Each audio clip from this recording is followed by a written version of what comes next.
Are we live? I think we are. Let's do it live. Do it live. Bear with me. Boomerang. Hi, everybody. This is a very nervous Mr. Brown. What's today's date? It is Wednesday, December the 10th, in the year of our Lord 2025. I am the Broon, and I trust you're all doing very well today. 2 weeks till Christmas, 2 and a bit. Way. Should we get the guest on? I think we should. Okay. Nervous? Okay, so first up, polar bear, cigars, coffee, you know the rest. It is Istaphobos. Hey everyone, cheers, Brown. Wait, you all right? Yeah, I'm doing well. I'm a little nervous, to be honest, and I think we all are. For the guest on. Yeah. Wow, what a day! If we weren't nervous, that would be the time to pack it in. Yes, indeed. But also 1982. Wow, what a year! Jeez.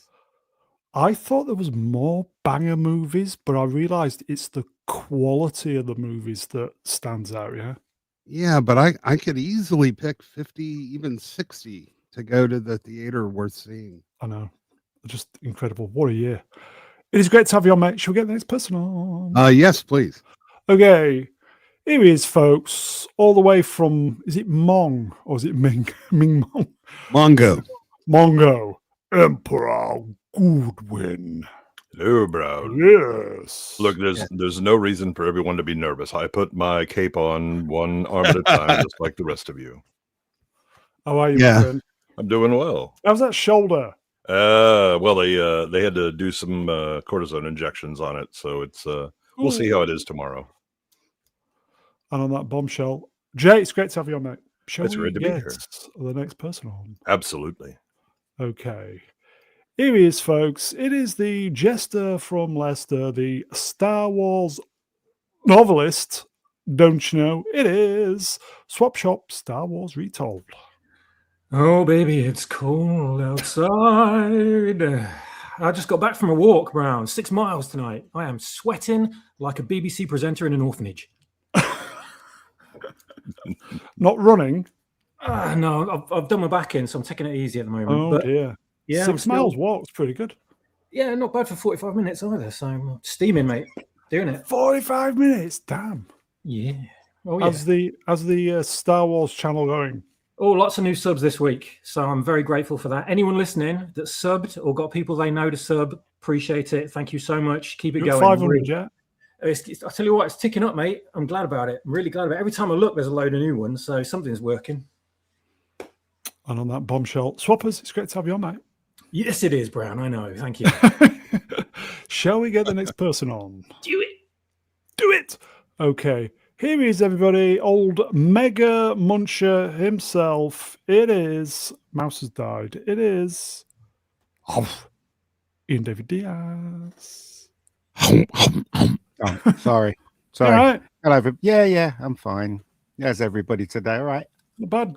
What's your snackage this evening? It's actually sweet and salt popcorn today, Ooh. Which is very tasty, I might add. So there you go. And a glass of Ribena. Americans don't know what Ribena is, right? But we Brits know. Blackcurrant dilute cordial. Yeah. And on that, anyway, food enough of that. Drink-related bombshell. It's great to have you on, Ian. Shall we get the next person? Cheers. Yeah, let's get him on. Okay. Here he is, everybody. Here he is. Oh, he's not going to sing, is he? Well, normally he's last on, but he's the penultimate. He's going to sing. No more Star Wars movies. I feel flat as Kathy's boobies. Looking at rejected scripts with tears in my eyes. Here is where my story ends. This is goodbye. Come on, Brown, I need you here. Knowing no trilogy. Aha! No trashing the old Republic for me. Knowing me, no trilogy. I just have to face it. I'm history. History. Destroying childhoods is easy, I know, but Luke had to To go. go. No trilogy for me, no more Star Wars movies. Whee. There we go, man, babies. Hey. A bit of Fox quiz for you on a Wednesday night. Put that in your pipe and smoke it. Well, There you go. I'll tell you what, Brown, I might not be getting a trilogy, but I'm not giving up. If Hugh Edwards can make a comeback, so can old Ruin. So watch this space. Yeah, can you believe it? Can you believe it? Hugh Edwards coming back. Jesus. Why? Oh, he'd make a fantastic Empire general, wouldn't he? I mean, I could see him in the suits. Yeah. Anyway, how are you, my friend? It's good. Yes. Oh, very well, mate. I'm going to warn everyone. I'm 3 double rum and cokes in, so Oh, I'm no. oiled up. I'm ready to go. Tell you what, though, Brown. If I had one wish for Christmas, just one wish, Go on. What would it it be? would be to be able to go tete-a-tete with one of these big YouTubers who are Really? Who? slagging my movie off, There's so many of them. Narrow it down. tearing a new arsehole for The Last Jedi. If I had That's not gonna one happen. chance, Yeah, they're Go on. Who is afraid to it? confront you, Ruin. You know, Yeah, your they're masterpiece so was too afraid. much for them. Yeah. we'll see. They don't have the guts. To Yeah. go. Who is it then? Huh? know? What? What? What? Well, Ruin, you kind of tailed off there. Well, I'm just saying, take your pick. I mean, they all piss me off. Oh, it's Oh, it, God, not not him. that one. Right, Ruin, let's go. Me, you, debate me, bro. TLJ is the shittest movie of all time. 10,000 man babies can't be wrong. It's the critical drink, everybody. Hey, Will, how you doing? What's up, you guys? It's good to be here. Pleasure as always. Mr. Brown, it's actually been a long time since I've been on your channel. We kind of catch up normally December time, I do believe, every year, at least once a year. Seems like the time of year to be doing it, yeah. Yeah. How's your, as I say every year, how is your up and coming channel doing? You know, it's struggling a little. I'm trying to get the attention. I'm trying to get the subscribers. The I know real the feeling. difficulty is getting the ball rolling, isn't it? You know, Yeah. getting It that is. little bit of momentum. It is. Once you can get that, you're rolling. But I one think day, you're hopefully, I can get there. I think you're going to do pretty well, yes. I hope so. I hope so. I mean, Well, he's one going to day. need a system to work the algorithm. You know, I heard that that's really how all the channels are successful. Is it's like horse Honestly, racing. I'm grateful for this opportunity to be here with you guys. So thank you for having me on. We will Well, do hopefully our it helps grow best. your channel. We will do our Thank you. best. Will, it's great to have you on. Shall we get this show up and running? We're going to talk about 1980s movies and hot women. So what's not to like? Chat, we can see you. It's a full house tonight. So, chat, we can see you. Good evening. Let me do some boomerang because I'm really good at that. Okay, let's get some graphics up. TBA 82, everybody. Will, I kind of nicked the format off you, for the years. Yeah, by all means, go for it. Yeah, I kind of nicked that off you. So, It's a weird thing because I don't even really understand where it came from originally. I just started doing it one time and then I can't remember a time when I didn't do it. And Yeah, now I can't yeah. remember when I started. So I think I'm going to end up like going over my old ground, yeah, I think, didn't you start doing it after Open Bar 100, if I remember? I think it might be earlier than that, because I remember talking about movies like Jurassic Park and stuff, like the original one. So I feel like it was probably at some point in the 80s that I started. It's a long time ago. We don't have much time now though, because like I'm already in the late 60s again. So I'm going to cross over. I'm going to have to think up a new thing to talk about. 67, next one, I do believe. It is, yeah. It's great 60. because I learned pointless facts about the year, not just the movies that came out, but just like general stuff that got invented, Hey, like man. major world events and stuff. So you can just switch it Please around and start doing BC, and then you can I'm well gonna- yeah. into the hundreds, yeah. Go Sure. backwards. Go backwards. Yeah, yeah. Okay, TBA 82, everybody. Yes. Oh, my mouse is playing up. Here we go. Please like, share, and subscribe. Let's see if we can get the likes over 100 like we did with Sunday show. Okay, let's get the women up and running then. So the first Bring the four, women. yes, bring out the women. The first Well, the four, white women out. easy. The first four are viewers. Dogs. Wait, we're having viewers. We're judging viewers. That doesn't seem fair. This could go horribly wrong. Daisy. Catherine Bach was watching. All right.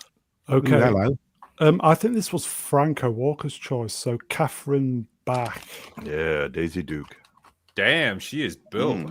There's a reason they call them Daisy Dukes. She was round in all the right places. Yeah. Great legs. They don't make them like they used to. No, they do not. There's no legs are short for £1 million or some nonsense like that, or $1 million legs. Money well spent, I would say. Yeah. Yeah. I can't really imagine Dukes of Hazzard episode with her in a wheelchair, to be honest. No, can't, no. No. I got to meet all of them in person when they were filming here because the city I live in is where they made the show. Well, good for you. Covington? Yeah, which is just outside of Atlanta. Man, I love that place. It's great. Anybody see the remake and who they got to replace her in the remake? Yeah. I didn't even know there was one. Half as sexy. Jessica. Jessica Yeah. Simpson. Yeah. Oh. I mean, she was pretty hot in that. To be fair. She was in Yeah, good but shape. she didn't have the roundness in the correct place. She's a little more plankish. Yeah. Were we all fans of Dukes of Hazzard? Oh, yeah. I mean, I can think of two reasons right now. Is one of them a Charger? No. Yeah. I mean, I would be charging, but I know how you feel about cars. yeah. Oh my God, they damaged so many Chargers. Oh Lord. Yeah. My mum and dad used to like this show. It was like a mum and dad show, as far as I could make out. It was. I know every mum and dad used to like this. It was very wholesome, wasn't it? Yeah. Yeah, running moonshine. There's nothing more wholesome than that.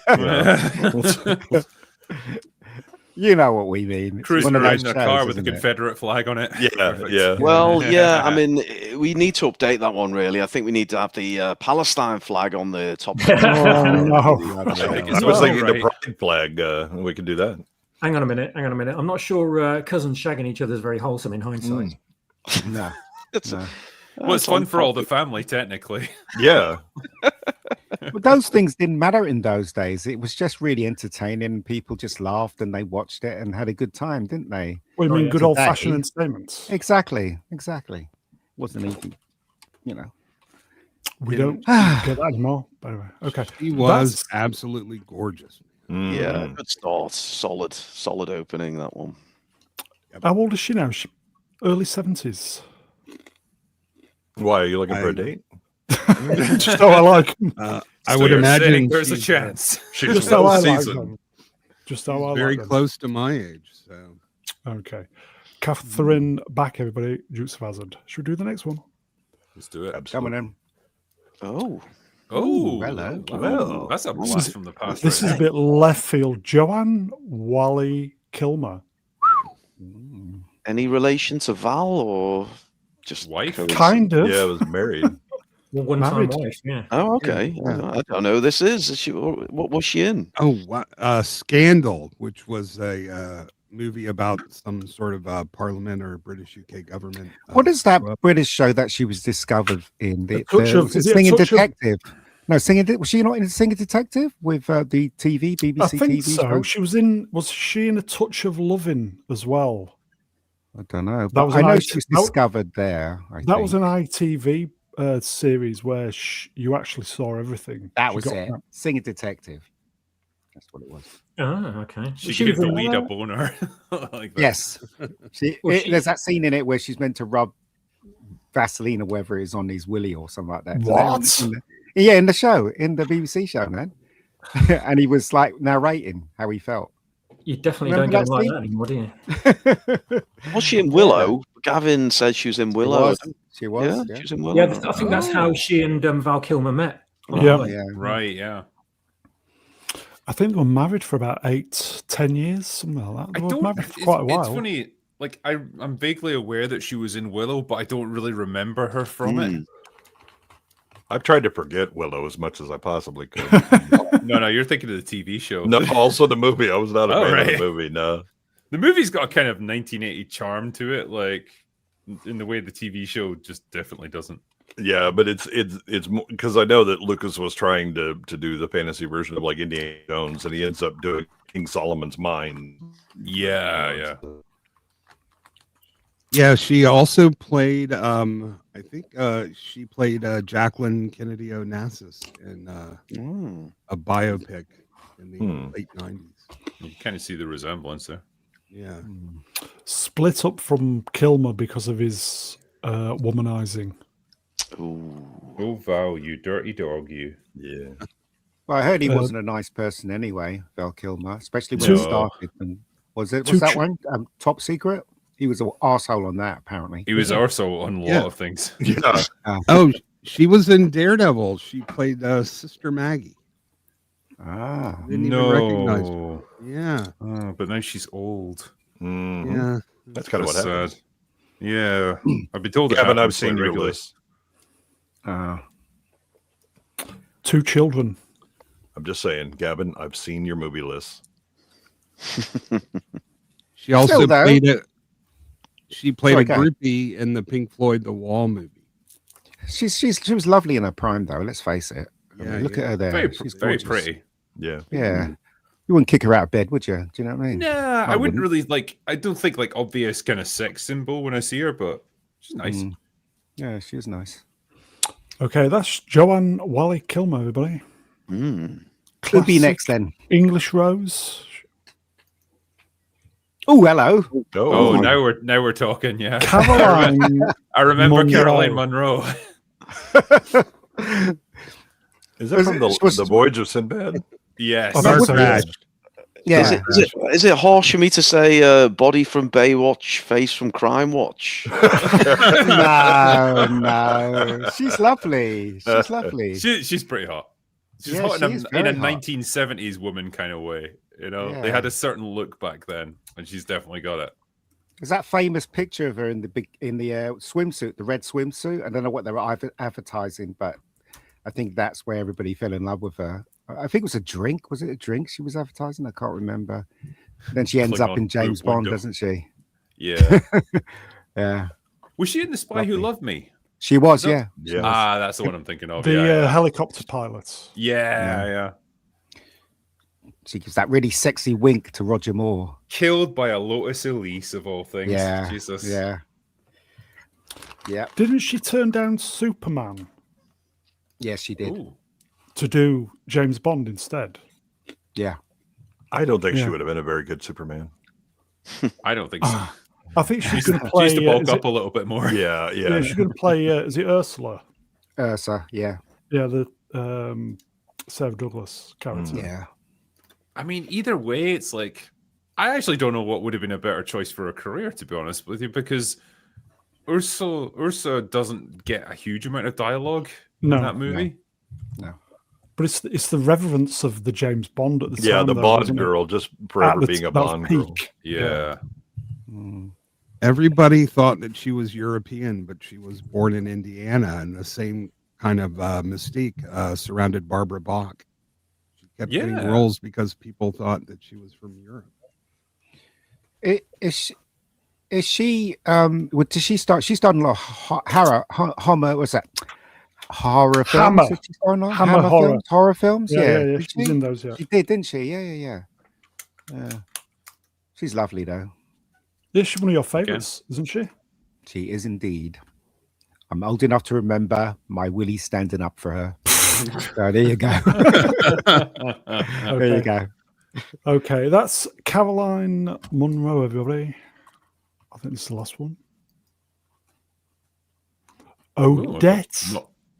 I Never didn't heard. know this. I didn't know this was Odette. No, I don't either. What's she been Never in? heard of her. Annie Bell. She was in House as one of the Oh, doctors okay. on Oh, the latter series. yes, she was. Yeah. Odette. I mean, she's not bad looking. Yeah. Say that. She was in Beverly Hills Chihuahua, if that makes Oh, sense. good. Wow. Oh well, that explains it all now. That classic of Western cinema. Yeah, I can't believe I forgot that. She's nice. There you go. It's- Nice. She'll turn into Philip Schofield. She'd turn him, yeah. Yeah. It's weird when it's a girl that like you've got no history with, like you haven't seen her in anything, and so it's difficult to gauge whether she's hot or not. You know, just like He is from one hot. picture. I mean, she definitely is, yeah. Now, would Mahler classify that as being able to drink soup out of those clavicle?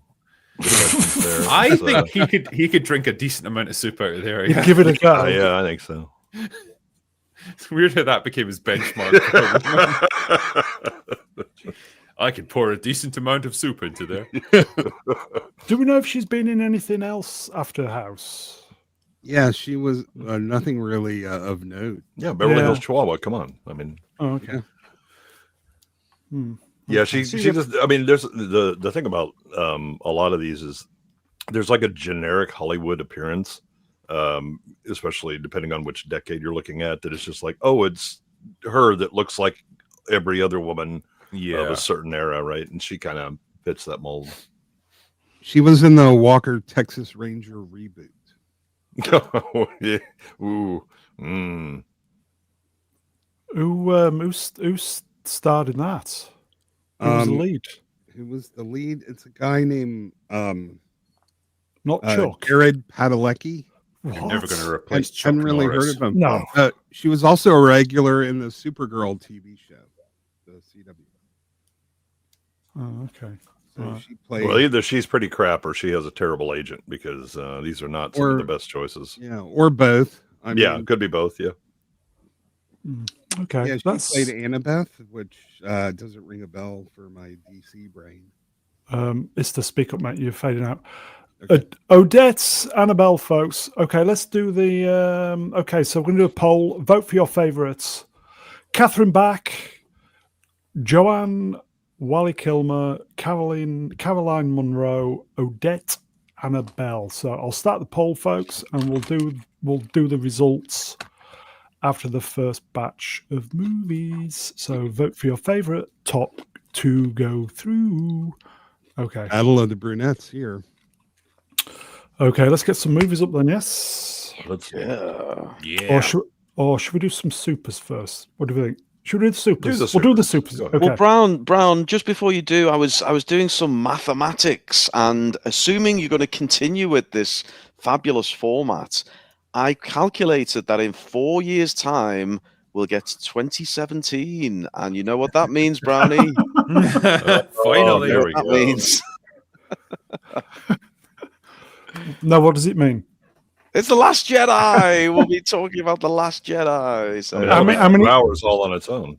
4 years. 2029. 4 years. 2029, yeah, around about Okay. August 2029. folks. You Okay. play the long game on this one, aren't you, man? Okay. Assuming any of us are still here, Will, are you up for that one? Yeah, sure. Why not? That's Oh. yeah, that's as good as a contract, that Brown. Okay, let's do some supers. Mega Spider-Man Wrench 5 to all. Favorite Scrooge and why him? Michael Caine from Muppets Christmas Carol. Mm, Never yeah. stop loving that movie. That's a Yeah. hill I'll die on. I'll go with Bill Murray. Yeah, that's a good shout, Bill Murray. Anyone else? I others? no, I'll go with Michael Caine as well. I think Michael Caine was brilliant in that Mike film. Cocaine. Yeah. Michael Caine, yeah. I would say I McDuck. Yeah. Mac Duck. Yeah. I'm kind of torn between Michael Caine and George C. Scott. Oh God, I like him too. Yeah, that's a good movie. I'll go slightly different. I'll go Mark Hamill in The Last Jedi. He was a miserable bastard. That's true. Yeah. Yep. Wasn't Did he learn Christmas the though. meaning- Yeah, did he learn the meaning of Christmas? Yeah. he realized the Force wasn't real and farted himself to Yeah. death. What do you guys think of Home Alone? Love It's it. all right. Yeah, good. It's great. It's a heartwarming movie. I think Macaulay Culkin, they couldn't have done better casting if they'd tried. You know, he was perfect in the role. and it's just like a really fun, wholesome movie. I love Wholesome. how I was surprised at how brutally violent it was. I no, that's it. Mhm. I love how it's like Tom and Jerry, and the violence Yeah. like Tom and Jerry. I Yeah, loved yeah. it. I loved it. I thought it was great. Yeah. If they're ever going to do a remake, I really wish that Sam Raimi would direct it. Oh Have a lot of yeah, fun. over the top. It- I always like to think that Kevin's grandfather was John Rambo because so many of those traps were very Yeah. clearly from the Vietnam era. Oh yeah, yeah. It kind of it's a bittersweet movie for me. I kind of enjoy it, but I get pissed off whenever I see it again because I see the house and everything that family could afford. Oh, I yeah. just- Oh yeah. This is what I Yeah. hope for in the future, and there's no fucking way this is ever possible in this day and age. The dad is 100% a drug dealer or something. Like he is some like Colombian drug baron. We just don't know about it. It's such a good movie. Skyfall copied it. Yes. Very Probably true, the yeah. ending. Yeah. Okay. Yeah. And It's a Wonderful Life. Would you- Fantastic. I love It's a Wonderful Life. I see it every Christmas. So Pretty It's much a great. perfect movie as far as I'm Yeah. concerned. I think it's great when Mr. Gower smacks him round the head and blood comes out of his ears. I love that bit. That was legit. You know that, right? Like, yeah. The Yeah. actor was really bleeding, and they just like carried on Yeah. rolling with it. Yeah. Damn. Yeah. Yeah, no intimacy coordinator for that scene. I'm guessing. No. The It's a Wonderful Life. I always look at it and go, "This is I can recognize how well made it is, and the performances and the story, but it's just not one that ever hit me like I enjoy it. Miracle on 34th Street's probably more my jam for that kind of Christmas movie. What, the original or the remake? The original. Original. Oh, okay.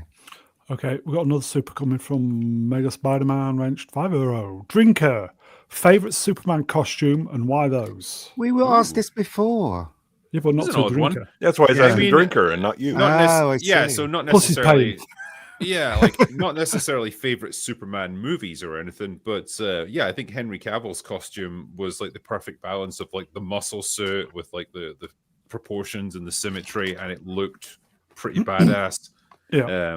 I think that would be my favorite. I mean, I like Christopher Reeve will always be my Superman, but like in terms of costume design and stuff, I'd go with Cavill's one.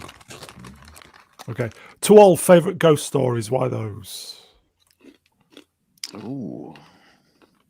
Favorite. Well, Ghostbusters? Poltergeist. Ghostbusters? Poltergeist? Poltergeist is one of my favorite movies. It's just such a perfect movie when it came out. Came out. Yeah. I would go with 1981's Ghost Story. Yes. Because it's so many of these classic actors. Some of them the last time Wasn't you're going that to see them. Laurence Olivier in that? No, you have Somebody famous, Houseman isn't it? and Fred Astaire. Yeah, that's it. Fred and, Astaire. God, who's the other one? I can't remember. Did that not come up last week when we were on 1981? No, it did not come up.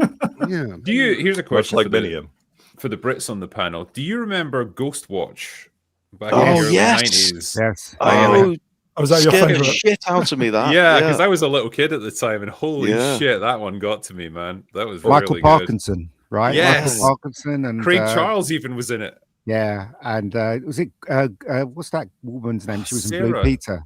Sarah Yeah, Sarah Green. Green. Sarah Yes, Green. Sarah Green. Yeah, she Yeah. got eaten by the ghost.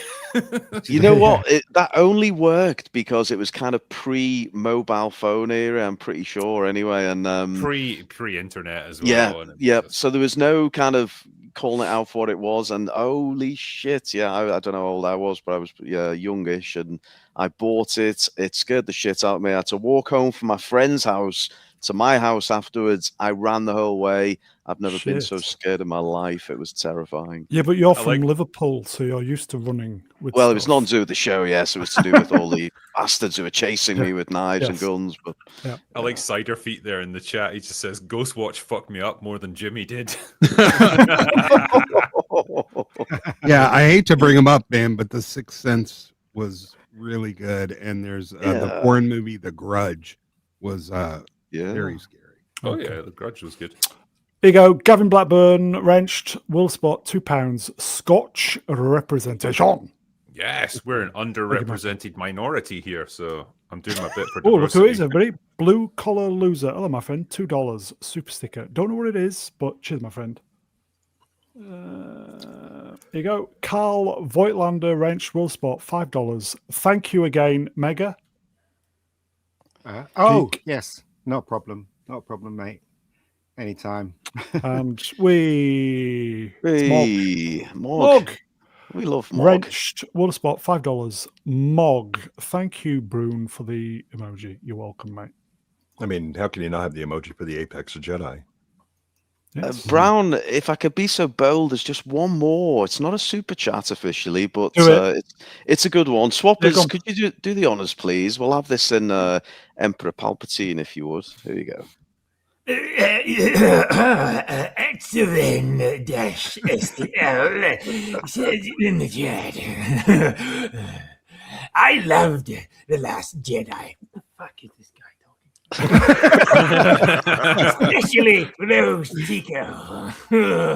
But then again, I'm attracted to small. Oh! Get it off the screen, Brown.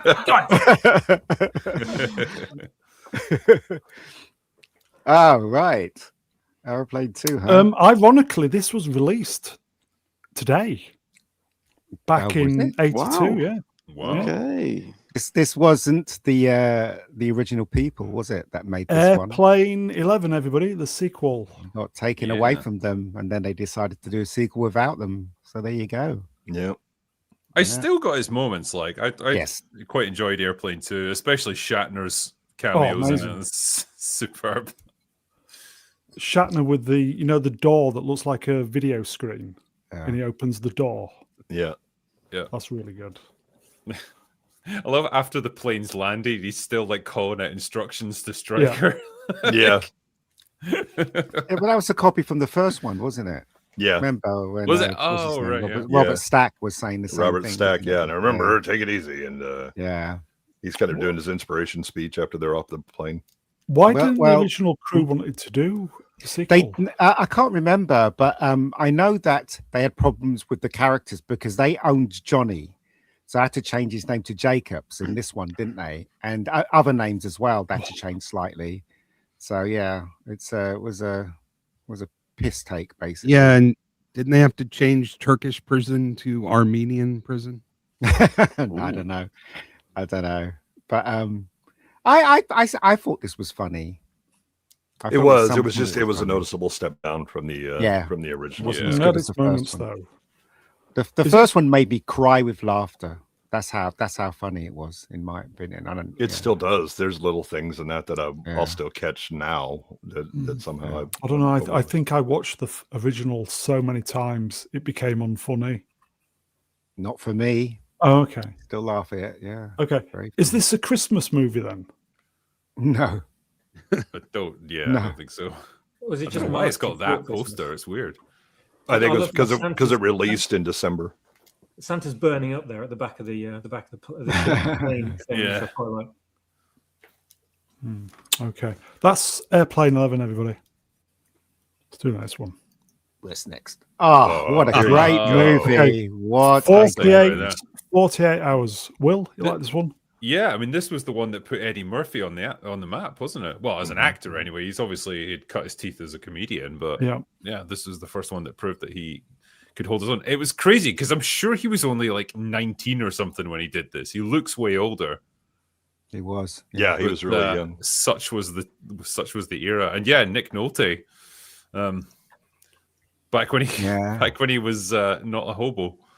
No, do you remember that scene in it where he's at the bar with Eddie and he goes, sorry I called you a nigger and all that stuff. He was saying these words, right? He was like, I was watching a film recently. I was like, they'll never get away with that today. That ain't gonna Never. fly now, no. No, it's really funny.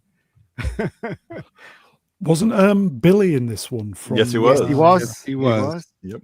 Yeah. And the guy who originally played Hicks and then Yes. in Aliens, and then This they is got one rid of the first movies where the screaming black boss. Do you remember this film? That guy screamed so much at what's his name, Nick Nolte's character. It was ridiculous. Yeah. Yeah. This is where I first noticed James Remar and what a fantastic bad guy that he Yes, was. And yes. his Yeah. entire career, he's never let me down. Isn't And he can even James play a Re- good guy? Isn't James Remar the guy who was going to play Hicks? Yeah. Yeah. So he got Yeah. busted with a bag of cocaine, and He so they had did. to fire him. Yeah. I mean, and to be fair, I think Sonny and James were not really acting. They were already using drugs anyway, so they just went ahead and just filmed them. Well, Like, they all using drugs. the producers didn't want Eddie Murphy at all, and halfway through the film, they were looking at the rushes and they were going, "This guy's not funny," and they really wanted to get rid of him. But I think it What? was the producer that had faith in him and said, "Let's just keep him. Let's just keep him," and then the rest is history. So there you Yeah. go. The Yeah. name is Reggie Hammond. There's a new sheriff in town, and his name is Reggie Hammond. Yeah, that was a great scene, right? That was a fantastic scene. Yeah, when he goes into the country bar. Yeah, it's fantastic, isn't it? Always used to be on ITV, this one. What a Yeah, the crap movie- poster, though. It does look a bit rough, yeah. The video Yeah. cover is way better.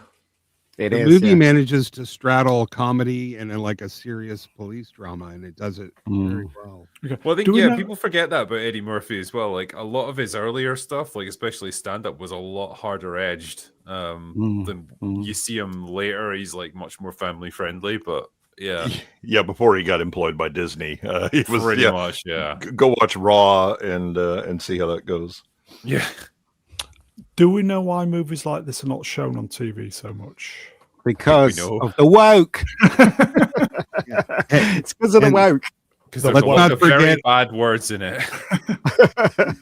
Let's not forget Annette O'Toole in this movie. Dang. Oh, Oh, God, yeah. yeah. Yeah. What a great pair. Anyway. Yeah, but are the younger viewers missing out on great movies like this? Do The you, younger listen, viewers are missing out on so much. Like Yeah. there's they people are. that- They are. There's people I've Go ahead. talked to in open bar who hadn't seen like Terminator 2 or Aliens. What? Or, like, yeah, it's wild. That's just what the, Oh. like Gen Z is dealing with now. Like they don't even get an education in movies. Jeez, no wonder they're fucking addicted. to Yeah, social media. like Do you remember? No do wonder you they're remember so the? fucking boring. Welcome to Old Bastard Stream. Sorry, Alden. Do you remember the ending of this film? They're so funny. I always laugh when I see Spoilers. the end of this film. Right? You know the bit where he's chasing bad guy, him and Eddie Murphy, and there's steam everywhere. And the bad guy grabs hold of Eddie Murphy and puts a gun to his head. And then out of the steam comes Nick Nolte, and his hair was all slicked back. I kept thinking to myself, what, did he go in the steam and just slick his hair back? And just come out of the steam with a He brought gun? this comb with him.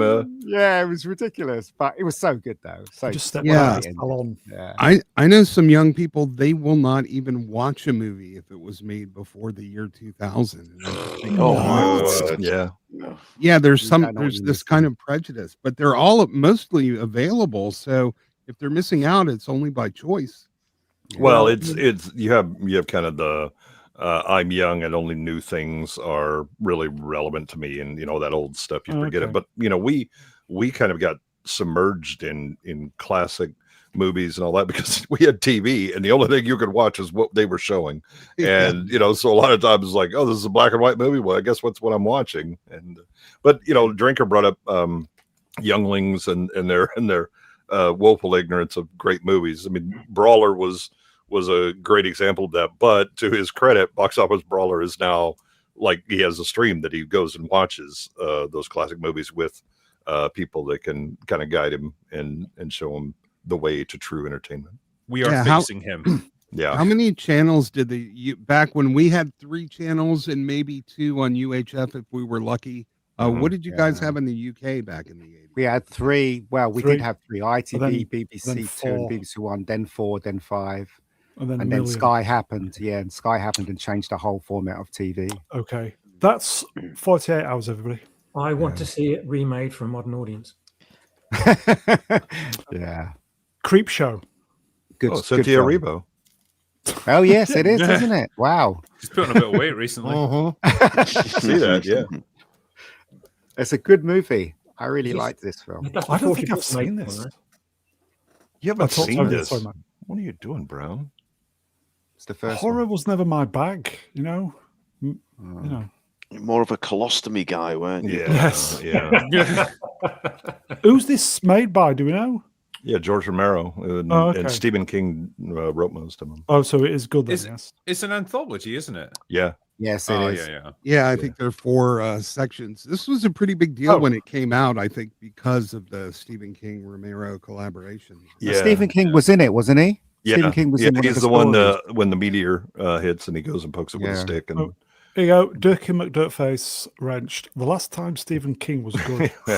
Yeah. I mean, there's an early appearance of Ted Danson in this. Leslie Nielsen is in it. You know, Oh, and the Nielsen skit, that was super creepy. yeah. Is where this he because they buries made the guy. several, didn't they? Is this the one where there was a monster in the basket? The crate? That was it, the crate. Yeah, that with was a Adrienne good one. Barbeau. Yeah, that's in this yeah. one. That was a good one. Yeah, Hal Holbrook is his wife. Yeah. And that's the quit smoking segment too, right? No, that Or one's was You were that's thinking a, of a different anthology series. Yeah. That was James Woods. that was James Um, Woods, Quitters Inc. Yeah. Yeah, but this is the one where Leslie Nielsen has the private beach. Yeah, Point. Yeah, there's when he buries him in the sand, doesn't he? And Yeah. Yep. comes Yep. back as a zombie. yeah, and then this one has E.G. Marshall, the cleanliness freak, where the roaches. That freaked me Yeah. out. Yeah, Freaked me out. It really did. that's the last. The last bit of shot the in that anthology. film Yep. freaked me out. Oh, it's awful. Anyway. And on that bombshell. That's Oh, Creep Ted Show. Danson was in this one too. Right? Yeah, he's the one that Leslie Nielsen buries up to his neck. It sounds like a really good cast. Yeah, Oh, it is. Yeah, absolutely. Some good A-listers. Mhm. Good film. Okay, that's Creep Show, everybody. Oh, Here my we go. favorite. Classic. Poltergeist. Such a good movie. It is. This movie is perfect. I just recently watched it. The portrayal of just a regular family life. That's where Spielberg always really nails it, man. That fantastic Jerry Goldsmith score. It's fantastic. Yeah, yeah. Yeah. I don't care what they tell you. My grandma told me that Steven Spielberg actually directed this. I don't care if they put Toby Hooper's name on it or not.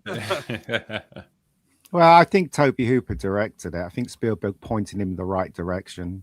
I think Toby Hooper said over- action, and over his Spielberg was too busy actually setting things up. And Well, I don't know. Again, for me, this is the classic VHS rental days. Oh, yeah. I think well, I'm- the one thing about this movie that I don't know how you would translate it, but there is something just inherently creepy with that analog static that used to come in on Yeah. on, Yeah. on, you Oh, know, yeah. tube TVs, and Yeah, you can't reproduce that. I had What to are you gonna get explain now? that. Yeah, Okay. you just get like motion peg, artifacts and stuff like that. What I Or don't like know. the DVD logo just moving from like Yeah. one corner Yeah, to the other.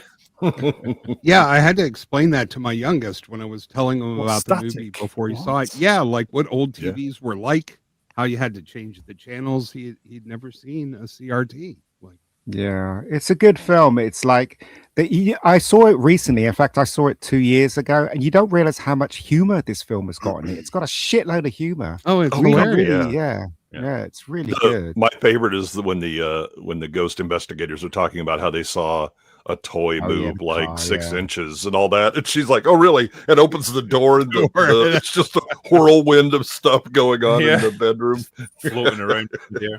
Yeah, even at the very end where they kick the TV out of the motel room and Yes, slam the door. yeah. I Yeah, remember that. Swappers, are you a fan of this? I am. Yeah. I mean, in retrospective, it's a bit cheesy, but It is a you little bit, know, yes. I see it. I appreciate it for what it is, but you don't realize when you watch it as a kid how funny it is. As an adult, it's fucking hilarious. Yeah. I really do appreciate the comedy they put in it, and especially the dad, the actor. I can't remember his name, but Craig T. C. Marshall Red T. Nelson. yeah, or Nelson. Yeah, absolutely Yeah, superb. very much an everyman sort of Mhm. actor. Yeah. Yeah. Pretty good. Oh, at and that. that poor actress Heather O'Rourke who played Carol Ann. Mhm. Yeah, Her whole she life died. was Yeah. tragic. Yeah. Who was well, the the older sister was murdered. Yeah, she got killed. Yeah, Mhm. Wow. by a boyfriend. Yeah, her boyfriend Yeah. killed her just like right after the movie. Yeah, there's some Yeah. dark stuff surrounding this film, definitely. There you go. Ian, you can say this. What's that? This house is clean. Fine. Go into the light. Yeah, Caroline. You know when they say go into the lights, and they're describing everything that's going on, but you can't see it because they obviously haven't got the budget to do the special effects. Do you remember that? Hey, Yeah, what? because she's talking to her through the TV. Through the Yeah, we're getting a Oh, running right. commentary. Yeah, All right. obviously Again, when it's leave it to the imagination. It's always better than Yeah. whatever effects you Yeah, can. especially with something like this, the more mystique it carries, the more effective it is. You yeah, don't want to explain. because when I was watching, when I was a teenager watching this when it was released, it wouldn't have crossed my mind. But when I watched this as an adult, I just thought, why no special effects? Why not do the scene? Yeah. Yeah, Well, but- I think Because it's there's- like you kind of imagine like movies can just do whatever they want, and if they leave Yeah. something out, it must have been a choice. It's like you don't realize until you're older. Oh yeah, Yeah. that was probably would have been really complicated and expensive. Yeah, I mean they do. They have like the big orifice in one room. They have the giant ghost like thing that happens. But Yeah. I think the biggest there's like a story reason for it, and one of the terrors, because if you're watching this with your family, one of the terrors of a parent is trying to tell your kids you can't actually help them, but you're trying to explain it to them, and they're young enough that they'll just go do whatever, and so that when you see Craig T. Nelson, he's like, no, you said don't go into the light. And he's, trying to tell her not to or whatever. He can't do anything, right? That powerlessness is part of the horror. Yeah, and the way they go from getting used to it, like she's messing with the chairs in the kitchen, to it sort of becoming normal, to all of a sudden becoming terrifying. And it's also the scariest tree, I think, in all. God, Yeah. All of And it just goes batshit crazy right at the end. But you've got skeletons like rising up out of the ground, and then the whole fucking house just crumples itself up into nothing. Yeah. I'll tell you what, guys. I really would have loved. It would have been a prime opportunity of the era to do it in as well, but I would have absolutely adored a crossover with Ghostbusters. Yeah. I like, the scene with the photographer eating the. Oh, God. God, that gets me every time. That does. And that's Clown. That clown comes under the bed, comes from under the bed. Comes And grabs under the the kid. bed? That was What? scary. Wow. Yeah, the clown is working That's with the bastard. tree. They're sort of a duo. That to clown sort of- is scary. Ruin, you're a big fan of Poltergeist. He hasn't seen it. You know what? For the first 5 minutes, I thought you were talking about The Exorcist. And no, I've not seen this one. I've not Christ. seen this one. I know. I've seen The Exorcist, but Ruin no. doesn't watch movies. He doesn't watch any movies. I must admit, I at did all. watch this. I did watch this recently, and it is really good, but for different ways than. Put it on the Back in the 80s. the back burner then. Okay. Okay, that's Poltergeist, everybody. Oh God. This film was awful. I can honestly say I have never seen or heard of this one in my life. I can honestly say I have seen it, and I wished I hadn't, but it was on. A legendary year for movies, and you somehow scrape this out the bottom of the barrel, Brown. I mean, Oh, have you seen it? Hunter. Yeah, we always get a few of these. Yeah, this is so terrible. Barry Bostwick is just hilariously bad in this, and yeah, Flying bike. it's like if you're a teenager and you were making a Super 8 movie. That's the level of like set It is. design and vehicles that they come up with. Yeah, but isn't that part of the charm of why No, it's it's so not. bad it's good? It's not. It's No, just it's Yeah, not. like is it trying to be cheesy and low budget and crap, or No. is it like no, they're trying to do something. Yeah. okay. Yeah, this is the reason Persis Kambata needed to fire her agent after Yeah. the strike the motion. Is it That's really quite that bad? This That is the effect movie where the bike flies is awful. God. at the end. Yeah. It's like Battlestar Galactica 1980 levels of bad, isn't Oh, it? It's worse. Oh damn. Will, I think you need to watch this. And, I think I might need to now. and give a Yeah. review of it. The name alone is enough to get me. Mega Force. Megaforce. Yeah, and it, This is more authentic to G.I. Joe than the G.I. Joe movie was. Yeah. yeah. I mean, the big thing is that there's a real competition for like worst but beloved movie from this year. This and Beastmaster, and Beastmaster somehow beats Oh this. yes. Yeah, because of Tanya Roberts. But Michael Beck from the Warriors is in this. He needs Yep. to fire his agent too, because Xanadu Okay. and then this. Okay. Gavin Blackburn, Wrench Willspot, who produced the slides, everybody. So thank you, Gavin. Homework movie. There you go, folks. Why does the strapline sound like something Keir Starmer would come out with? Deeds, not words. It's just not inspiring, is Because it? he's obviously a fan of Megaforce. The poster's good though. The film sucks. I think that's where all the budget was on the poster. The poster. And I know that they thought they were going to be like a big toy tie-in, and we're going to get merchandise. Nobody wanted to see that. Is it really that bad? Is it? It is so bad? Yeah. It is so bad, it's good. It is a unintentional comedy. Will, you need to get Mauler on this. They've just shat out everything they think a teenage boy will like. Motorbikes, helicopters, explosions. Yeah, it's like going through a list of what is hot. Okay, we want all of it. No, you need to be more selective. No, all. Yeah, it is very quotable, though, man. There are a lot of inadvertently funny quotes. I really don't know why they thought that their main hero should be an exact carbon copy of Barry Gibb from the It's uncanny, actually. Okay, Drew Gordon Wrenched. What a spot! He's got his own fan video. Oh, there you go. Check it out afterwards. Nice. Okay, I think I may need to watch Megaforce. I think you need to move on. Okay, that's homework, everybody. Megaforce. Oh, there no. we go. Now, this is a masterpiece. Oh my god! This is why everybody from the '80s thought that HBO stood for "Hey, Beastmaster's on." Was this made in the same year as Conan the Barbarian? Yes, it was. Right. Okay, so it wasn't trying to capitalize on it or anything. It was just coincidence. Yeah. Well, this became a bit of a cult classic. Because HBO played it 24/7. Yeah, but I remember it being terrible.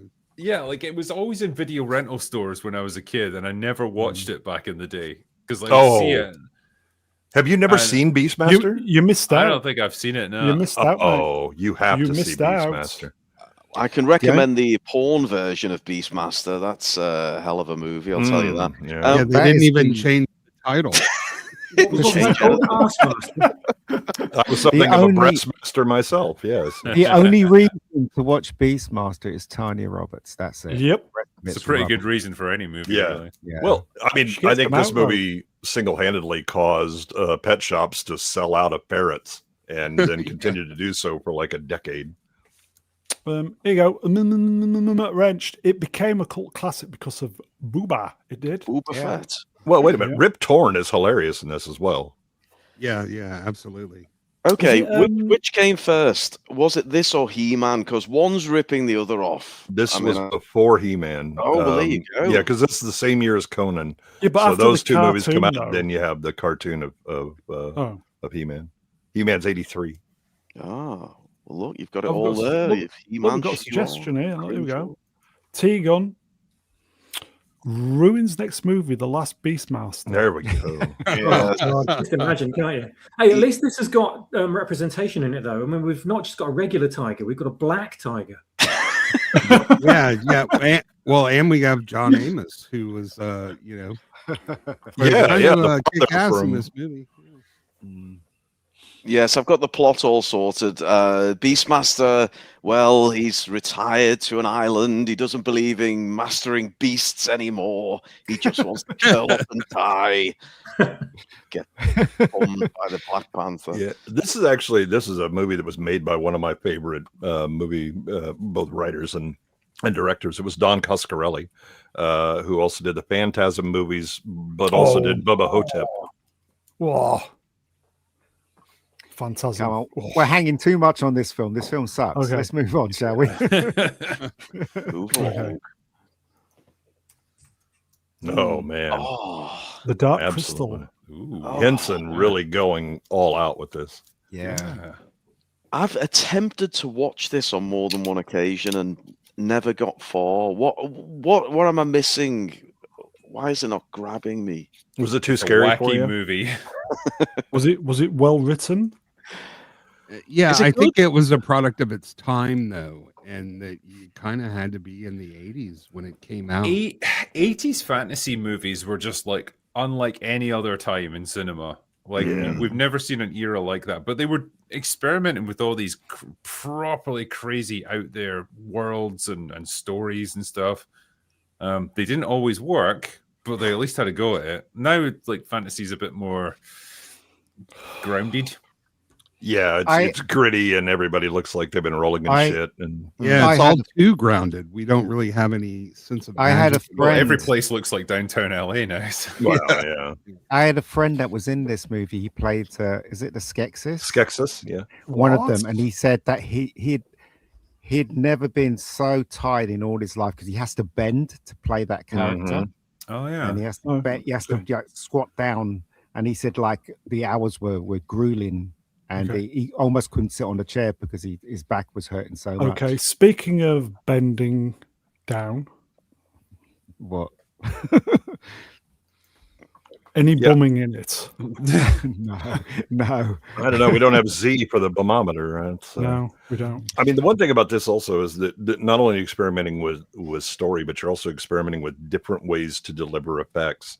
And Henson, setting up these creatures. This really is like the genesis for what he does in Teenage Mutant Ninja Turtles. Later on. I'm a huge fan of Labyrinth. Are they comparable? Which is superior, would you say? So, because I really do like Labyrinth. Well, this does not have David Bowie's bulge, Wow, so that's going to be a point against it. That's the all the characters in here are the sort of Muppets. Yeah, basically, yeah. Okay, it was quite slow, this film, wasn't it? I thought it was quite slow when I watched it first time. I only saw it for the first time a couple of years ago because I never got the opportunity as a kid, just never went to the cinema to see it.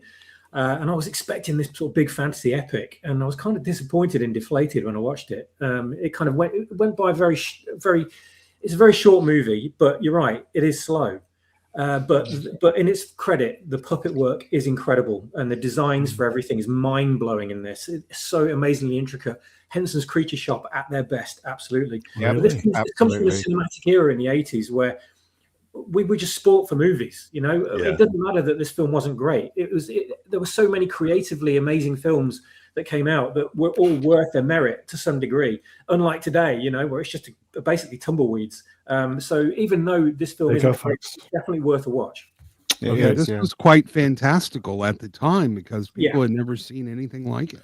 Well, yeah, there was just a shitload of creativity and imagination on display. It's also it's properly horrifying at times because like the when they're sucking the life out of the normal human looking puppets, and they show them like shrinking and getting wrinkled and then becoming like wide-eyed zombies, and you're like if you had kids that had just watched the Muppet Show and you're going to take them to see this, there's going to be a bit of trauma going on here.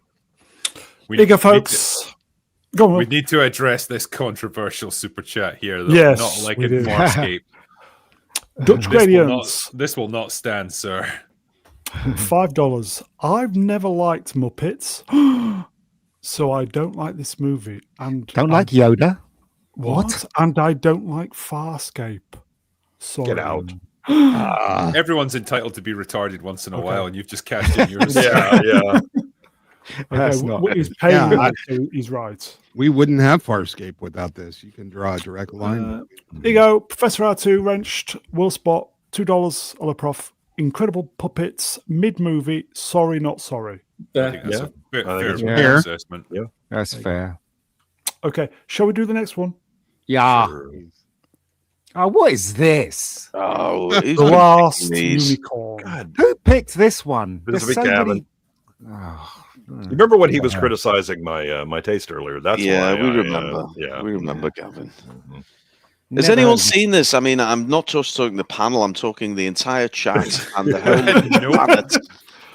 Here you go. Yeah. Oops, sorry, bear with me. No, he's getting mixed up. He's getting mixed up with Never-Ending Story. They're not the same thing. No one's seen this. I did see the porn version of this one. Oh, I'm sure. The Last Unicorn. I have seen this. It's not great because it's Rankin and Bass, and they're kind of mailing it in as they had for a while. And could I tell you the story anymore? No, because I think I saw it once in the '80s and was like, all right, I don't need to see that again. Yeah, same here. Definitely got it on VHS from the video van. Watched it. Can't remember anything of it. The trailer made it look great when it was on, and there was heavy rotation for the trailer at the time, I remember, and I desperately wanted to see it because it looked like Japanese anime. And I saw it for the first time a couple of years ago when I was in the States. I was staying in Georgia over Christmas, and we just put this one on as part because kids wanted to watch something. And I said, I've never seen The Last Unicorn. Let's try that. And I watched it. I was like, I'm sorry, guys. I'm so sorry. Oh no, it was sad. I really hoped it was going to be a lot better than it was, but what are you going to do? I love the idea of Swappers doing the walk of shame after showing people The Last Unicorn. Yeah, that happened. It's a sour moment. That happened with Prometheus as well. I took like a bunch of friends to go and see that at the midnight showing. No, it's going to be great, guys. They've got the Oh God, no. It's going to be so good. Trust me on this. There's like 7 out, and I didn't know what to say to everyone. I thought they're all knackered. 3 a.m. They're all knackered, and I just took them to see like one of the shittest films.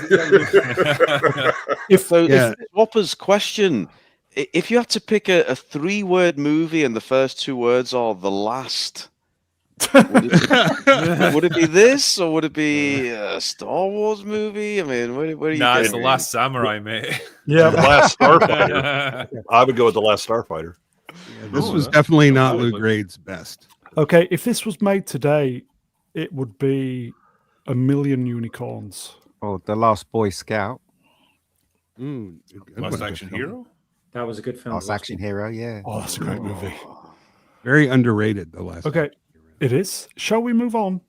Move on. Yeah. No, let's dwell on this for another 50. Let's show how this is related to Last of the Mohicans somehow. Was the animation any good? No. It's Rankin and Bass. There we go. Here we go. Now we're talking. Yeah. Conan the Barbarian. What a great poster. That's beautiful. Your quintessential swords and fantasy movie. Mm-hmm. John Milius is really showing, why he's so great at making like manly movies. Things that when you just watch as a dude and you're like, all right, this is my jam. Let's go. Yeah, James Earl Jones still scares the crap out of me. Tulsa Doom. He had hardly anything to say in this movie. He said very little, didn't he, Arnie? Yeah, but he delivers it so well. Yeah. I mean, I think they knew with Arnold, like we're not working with much here in terms of his vocabulary. But I mean, it's impressive that like everything that should have worked against this movie somehow turned in its favor, because the works of the author who did the Conan like comics and stuff back in the day. Something Howard, wasn't it? It was not. Robert E. Howard. Robert E. Howard. That was it. Yeah. They'd proven quite difficult to adapt over the years, but they somehow cracked it with this. They had Arnold Schwarzenegger playing Conan, could barely speak English, questionable acting ability at that point. But they somehow turned it to their advantage, and it's like, well, he's a man of few words. Perfect. Yeah. He was born to play Conan. Yes. Yeah.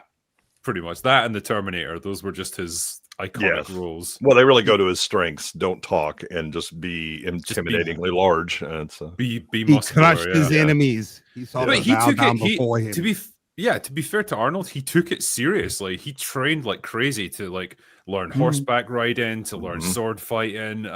Really like did his best to make it authentic. And that stuff kind of comes through. You got to respect his dedication.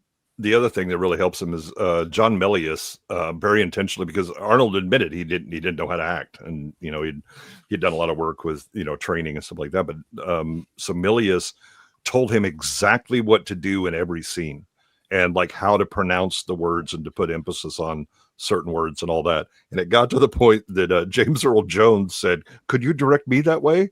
Because it'd really be a lot easier. I could just do everything in like one take, right?" I mean, he got a really good female co-star to play against as well. Sandahl Bergman. Oh man, my only issue with the movie is the Deus Ex Machina way that he finds the Sword of Crom, but everything else in this movie, is narratively fantastic. Well, it's quite a slow burn as well a lot of the time. Like this movie doesn't exactly move along at a lightning pace, but there's lots of like big, like sumptuous landscape shots and stuff. It takes its time to build up the world. It does. And I think that's to its credit. What a soundtrack that adds to that world as well. That Wheel of Pain music, that's whenever I'm doing some arduous shit, it's just in my head playing the Wheel of Pain. Yeah. and Mako playing what was his character's name? The Mongol. The sorcerer. Yeah, he's fantastic. He's in so much stuff. He rarely He's great gets because credit or recognition. he's always pissed off in that movie as well. He's always yelling at someone. He does, yes. Well, and Max von Sydow, is the king whose daughter has joined Thulsa Doom's cult. I mean, you really forget like some of the great actors that are in this that are just there long enough to kind of push the story along its way and to deliver so well. But yeah, James Earl Jones was fantastic in it. Yeah, he's a good villain. Oh, in his prime. This was really like the movie that, I mean, if you were in the 80s as a guy, Arnold became a cartoon character in real life. That you really thought, like, when you see Commando, when he's carrying that giant log, you're like, yeah, he could do that. Sure. I mean, have you seen him? And Okay, it's been a long time since I've watched Conan. Maybe a revisit. I definitely would recommend going back to it. I think you'd enjoy it a lot. Yeah, again, it's just all the classic VHS days when the video van came around. And you just, Here we go. Got a super chat, folks. Whalen Bethus Wrench, $2. There is only one Terminator movie. Incorrect, sir. There's actually two. Yes. Whalen is correct. There's only one. Then there's My Pet Terminator, which is the movie that came out. On that bombshell. Okay, shall we do the next one? Go for it. Brown, just before you move on, you've already moved on. I've got to tell you I've got to tell you the porn movie version. Oh God, no! Do it. It's called Hard on the Barbarian. Yeah.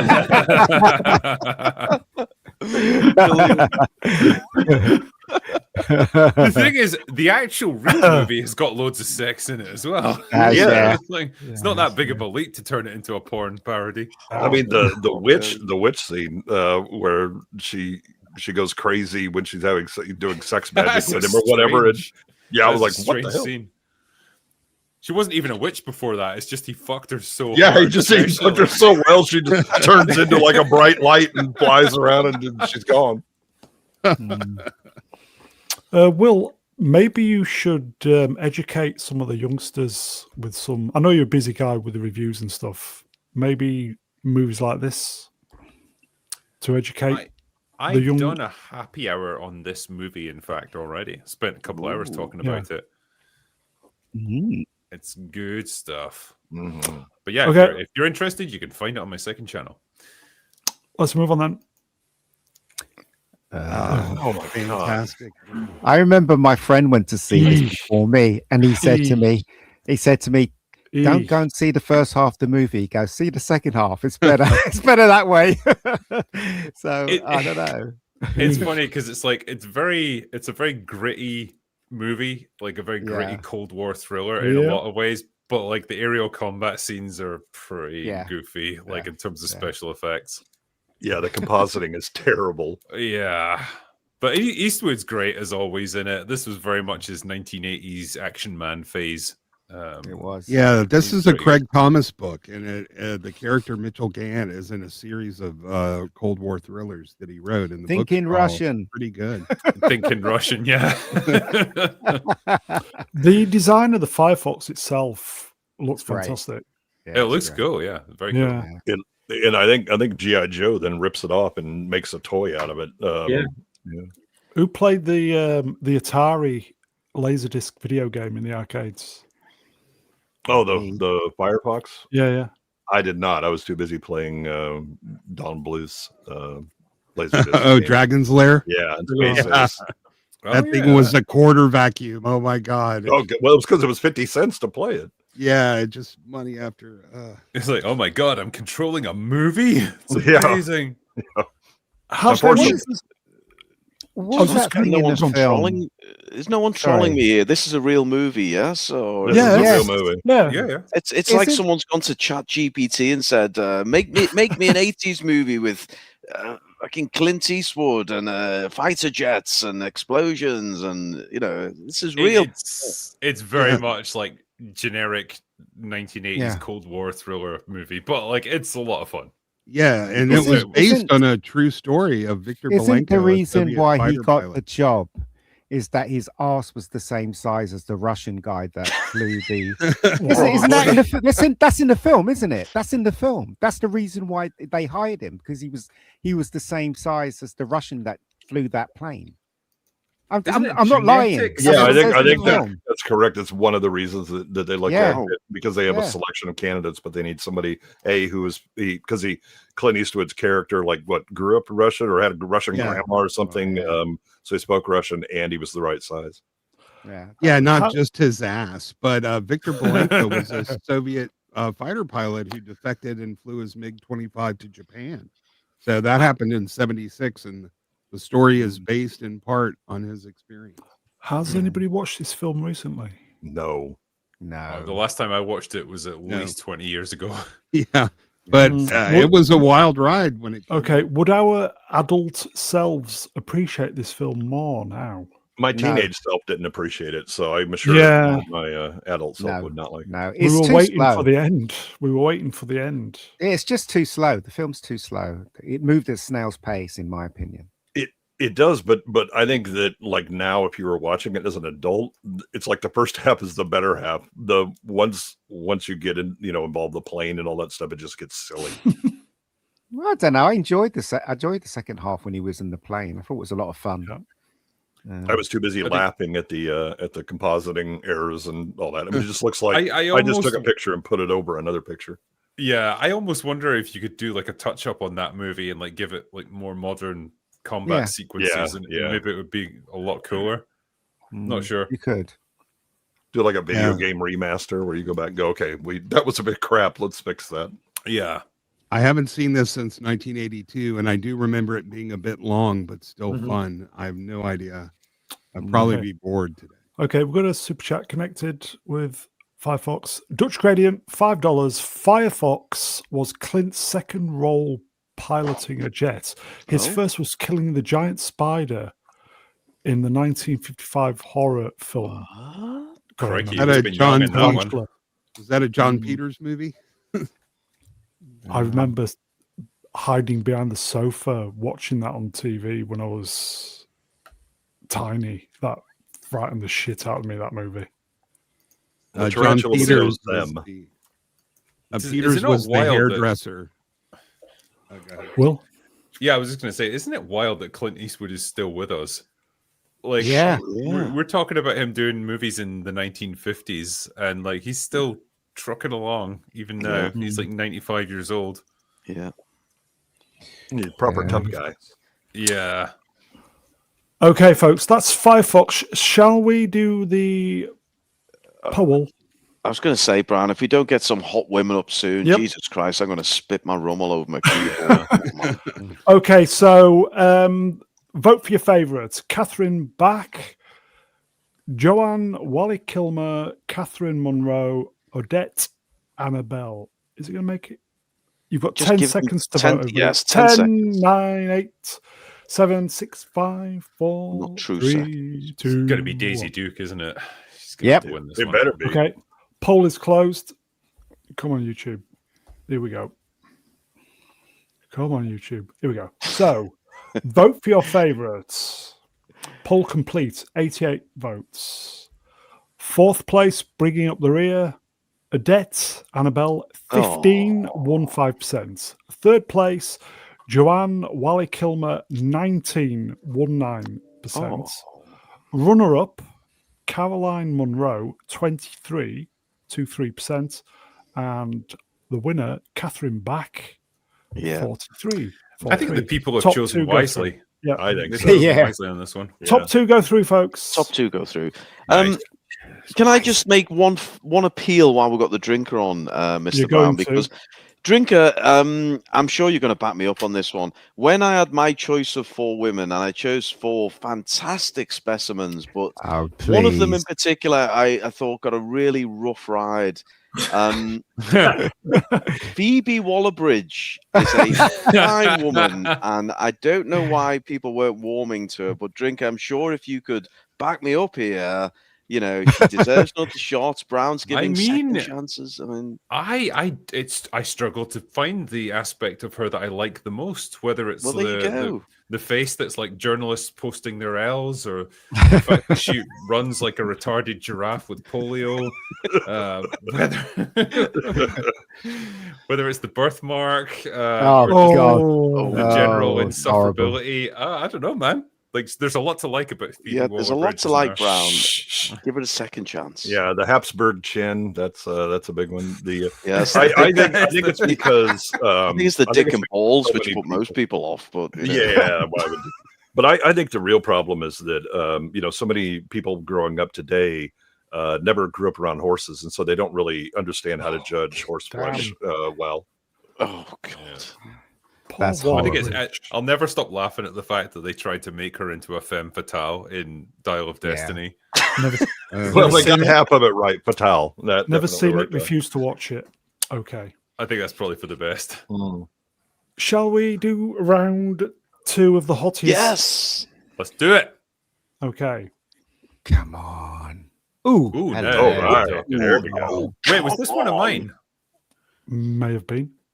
I definitely did pick her at some point, but You like my did? final pick, I had about 10 attempts before you would let me. Yeah, like, because they've all they been were all chosen. Yeah. I So mean, Liz Hurley. Liz Hurley back in the day was top. In fact, even now she's pretty much Still looks unchanged. 60. Oh, Bedazzled Oh, was. She was Christ. They Wild. missed a beat, didn't they? They should have cast Hugh Grant and her in the Avengers movie as Steed and Mrs. Peel. Oh, but yeah, they good didn't. call. Yeah. They cast the 2 idiots instead. So anyway, This was an iconic dress she wore, wasn't it? For Yes. Yep. whatever it was. It's funny but- because that was considered like super risque back in the 90s. Whereas that now would be conservative. Like That's now girls just- risque for Brown to be showing right now. I'll tell you. Oh yeah, Browns get tetchy when he shows Yeah, them. but it's Liz Hurley, isn't it? Can I just clarify? Am I right in saying I am several double rum and cokes deep here, folks? But am I right in saying Hugh Grant was with this chick when he got caught with his pants down in the back of a car with he was Davina Brown, no relation. a Divine trans Brown, yeah. escort? Yeah, Yeah. Yeah, Fine, he was fine. just adding diversity and inclusion to his. Well, sex we life. should He celebrate was that then. culturally enriching himself. Yeah. He didn't want to be accused of being an Istaphobe. So. But it's kind of like Arnold Schwarzenegger, right? Where he was like God, this cheating maid. on Maria Shriver with this like fat, dumpy Mexican housekeeper. And it's like, you're Arnold Schwarzenegger, man. You could have done better than that. Yeah. Jesus. Look, if I can do better than you, what the hell are you doing, son? That's terrible. yeah, But at Hugh least she Grant had a turned vagina. it to his advantage, didn't he? Hugh Grant. He actually turned it to his advantage. He went on talk shows and talked Yeah, he just- about it, and then He yeah, just Man admitted up. to it. He Yeah. did the smartest Yeah. thing you could do and just said, yeah, I did it. Bit silly. Yeah. Sorry. Lean into it. Where else to Yeah. go? But excellent choice, Drinker. Oh yeah, we love Thank Yeah, you. we Liz- love Proud of that Liz one. Hurley. I just- Just to clarify though, is it the girl in the front or is it the chap in the back? Which one are we choosing? Both quite Both. feminine. Yeah, It's the 2 in the Liz front. Liz was in the Sean Bean Sharp series, and I believe she got a little She naked was. in there. She was yeah. so Who? gorgeous. Who remembers Passenger 57? Oh I do. yes. Yeah. Ooh, Wesley yes. Wesley Snipes. Snipes.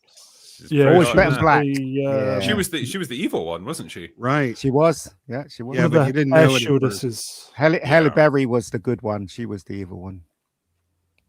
I do want to point out there's a certain amount of bias going on here, because if we give Brown stars to show, he finds the ugliest picture possible He does, to Oh, put yeah. them up. And then Drinker, Drinker. he makes the submission. It's, oh, let me get the best one. Let me go ahead and do that. Yeah.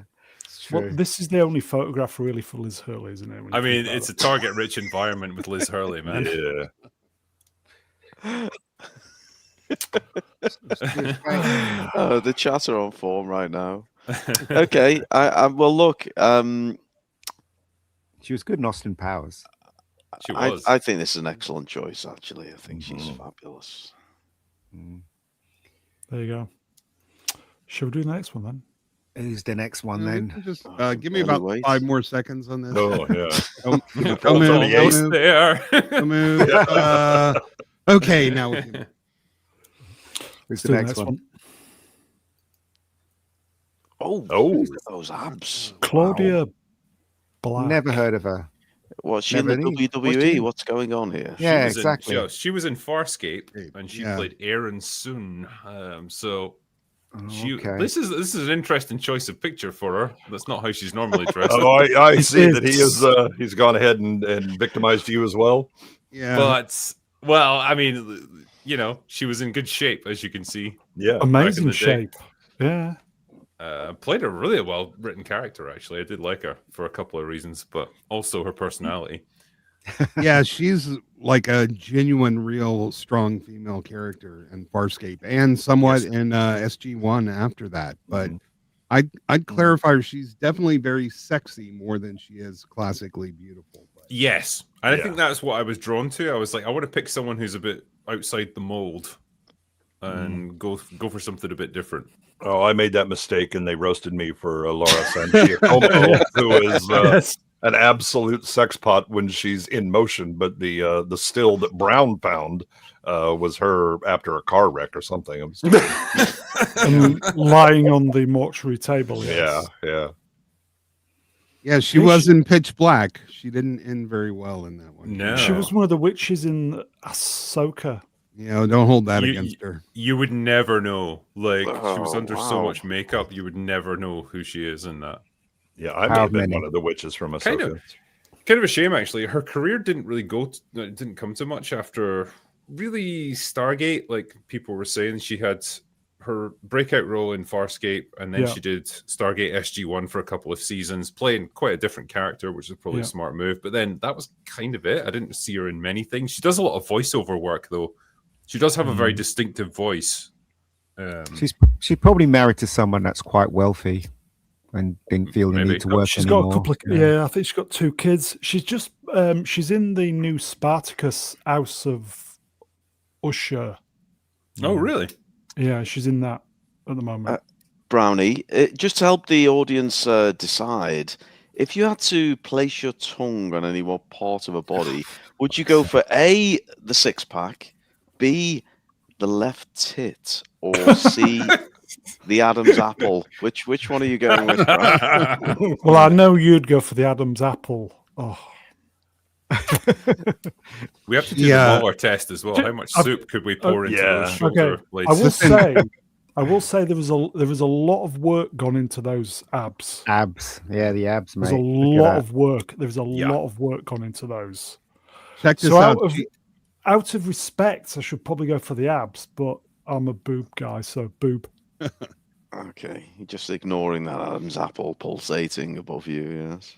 She named her sons Vigo and Odin. Mortensen.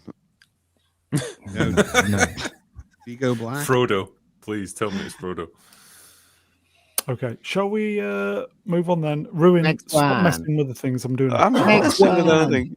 Okay, I'm not even messing with myself anymore. Oh, What? Oh, what? What kind of crack whores going? What the hell? Yeah, what the hell? This is a bad picture. yeah, it's did like Miley that's Cyrus Brown You know what, City, right? You know what? There weren't many decent photographs of Estella Warren, to be fair. I'm You impressed. always Yeah, do. I picked this one because I had run out of options because like basically they were all taken, and so I was like, "Fuck, I need to pick one." And I was like, I remember she was in Planet of the Apes, and she Yep. was dressed like in cave girl outfit, Yeah. like you know the Tim Burton Planet of the Apes movie, which is horrendous, Oh. but she was fucking smoking Yep. hot in that. Yeah, her and Ape Lincoln are the only reasons to watch that movie. Yeah, I Many, can't say many that I bad know her. photographs. Yeah, she's not hard on the eyes. I'll give her that. didn't have a stellar acting career because I don't think she was a very good actor, but I can see why they chose her. Yes. Swappers, you a fan?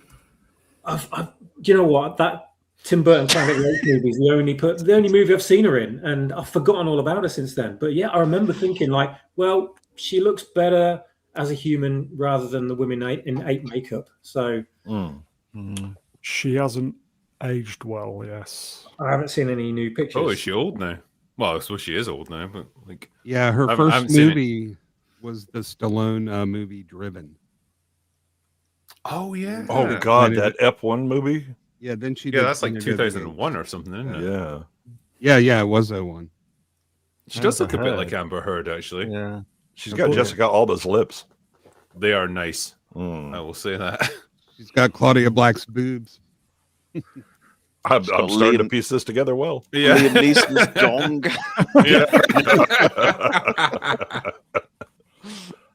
Okay, that's Stella Warren, everybody. So this is the last one. Oh, come on. Please make it good. I remember what I picked. Please now. make it good. Please make it good. Again, really difficult to get a good photograph. Oh, God. The excuses are coming already. I tried. It's just a woman in a bag. Out of all the photographs, the drinkers' choices have been the worst to get photographs for. Oh. Stop making excuses. Show us who it is. Okay. Oh, you could have picked her yeah. from Blade What Trinity. Yeah, what the hell? Brown, you That is a fuck terrible this- picture. Good Lord. You fucking. He does them dirty. He really Everyone's does these I'm Everyone's ones pretty sure dirty. I even put in brackets Blade Trinity. Just I think- just to I clue think- you in. Okay, I think it was down to the resolution of the pics. They were just so low it would look pixelated. Well, I'd was in rather the take 18. pixelated but attractive than this. That's You would have She to was in- squint your She was eyes. in the Very A Team, nice. wasn't she? The A Team movie. Oh yeah, You could have got her Yeah. from pictures from that. oh, you've done this Christ. girl dirty. Wait a minute, I'm You going to see. absolutely Oh yeah, they are shit quite low the bed here, resolution. Brown. I remember thinking how great she looked in that Texas Chainsaw Massacre remake. Yeah, remember the stream is only going out at 720p, so your vertical resolution doesn't have to be more than 400. very good. She's very pretty though. Well, she is, but not in this picture. Yeah, she's got I a. know. I kind of like Oh, this picture. Come I on. like this picture. I think I'm going to see if I can find Yeah. a better one here. You're not showing her Yeah. best assets though. She also puts a phenomenal amount of work into what she. Yeah, because I think for things like Blade Trinity, she did get like super ripped for that one. yeah. She's massively into the 4 minute on, 4 minute recovery workouts. She's quite hot in that film. Yeah. Very hot. Oh yeah, there's one. Actually, She was in Yeah, the yeah. Nick Cage movie. Yeah, I do want to point Ardent. It isn't we fuckers. It's Brown Yeah. that Yeah, does this. yeah. He's, Is shouting as well. Yeah, everyone's a I've critic. shared. Oh, there you go. I'll give Yeah, you a the better movie idea. Next. There you go, then. I've shared it. Oh, there we go. That's more Whoa, like minging. it. You're watching minging there. It's raw. Yes. That's not a very good Powerful. picture. Let's face it. I mean, I was working against the clock on this one because I have to move on, obviously. I mean, there's, Yeah. there's flesh. There's, it's biceps. I Yeah. mean, she's pretty stacked. Sweat as well. Yeah, she does push-ups with RFK Jr. Man. She's married to Trouser Snake, isn't she? Yeah, or she was at least. I thought they're still married. Are they still It married? might be. I'm saying. But Couple yeah. of kids, I think.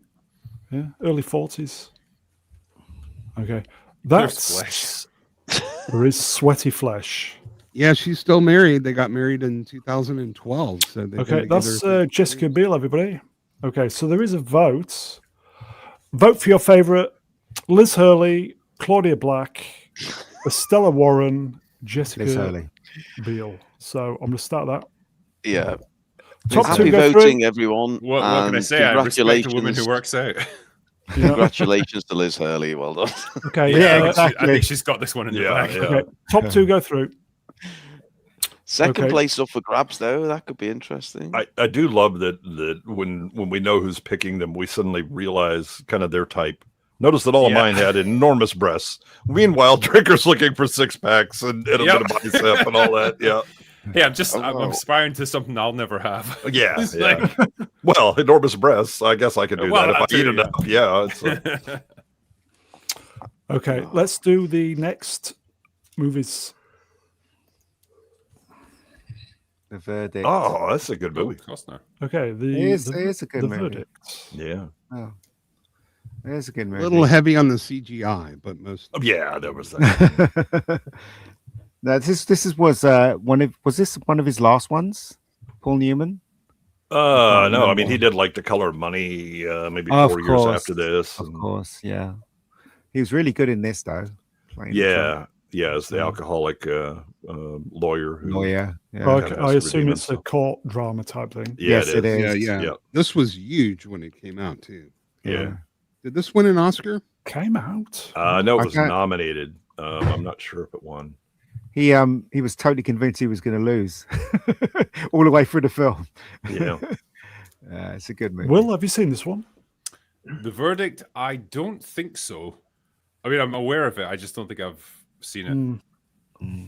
Yeah, and it's Newman playing up at James Mason is really great. That's part of it. Okay, was that his Mason last is film? always just so evil. And it's a Road to David Mamet Perdition. screenplay, and the guy knows how to write. Oh yeah. Of course, he was in that film. Okay. Road to Perdition. Okay, I'm sorry we're not doing this one justice, folks. So, should we do the next one? Yep. Gandhi. Gandhi. When a My man name in is Gandhi. blackface can win an Oscar. This film beat E.T., would you believe? Yes, Oh, it the Oscar. did. Is this Ben Kingsley doing early Trevor Slattery? Very early, My yeah. name is Gandhi. My name is Gandhi. Kangaske Gandhi, he says. I'm like, this is a good film. I really liked it. when It I was. watched It in was. cinema. It was an epic, but it definitely could have used some editing. It I don't was know. it was a Really? bit long. Yeah. It's the I kind thought of it was casting you great. would never get away with now as well. Yeah. Yeah. Oh, absolutely. Brown face Long boy. wins an Oscar. That's Yeah, it was 3 hours and 11 minutes long. Yes, it was a was. little bit of a trudge. yeah. I don't know. I thought it was good.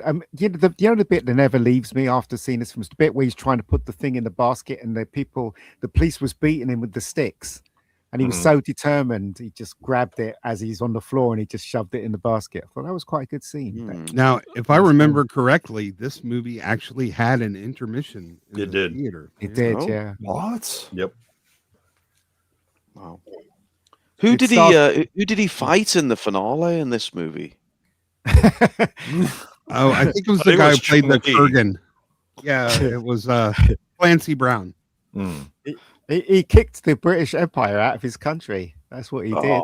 That's amazing. Yeah, Absolutely and that amazing worked what he out did. well because then they show the separation of Pakistan Absolutely, and India absolutely. and the all the violence. It's all right. They're all coming back over here now, though. Don't worry about Yeah, that. Yeah. Bit Right. of politics. yeah. Wouldn't the guy be public enemy #1 in the UK, man? Like, Hero. I thought it was a really good movie. I mean, it was long, but I enjoyed every moment of it personally. I just thought it was one of those movies that only comes around once in a while. The I Candace thought E.T. was Bergen, better though. the Oh, Candace you Bergen would. character was kind of a what? Why do we have white woman here to witness Gandhi for some Yeah. reason? Yeah. Ruin, you seen this one? Look, No.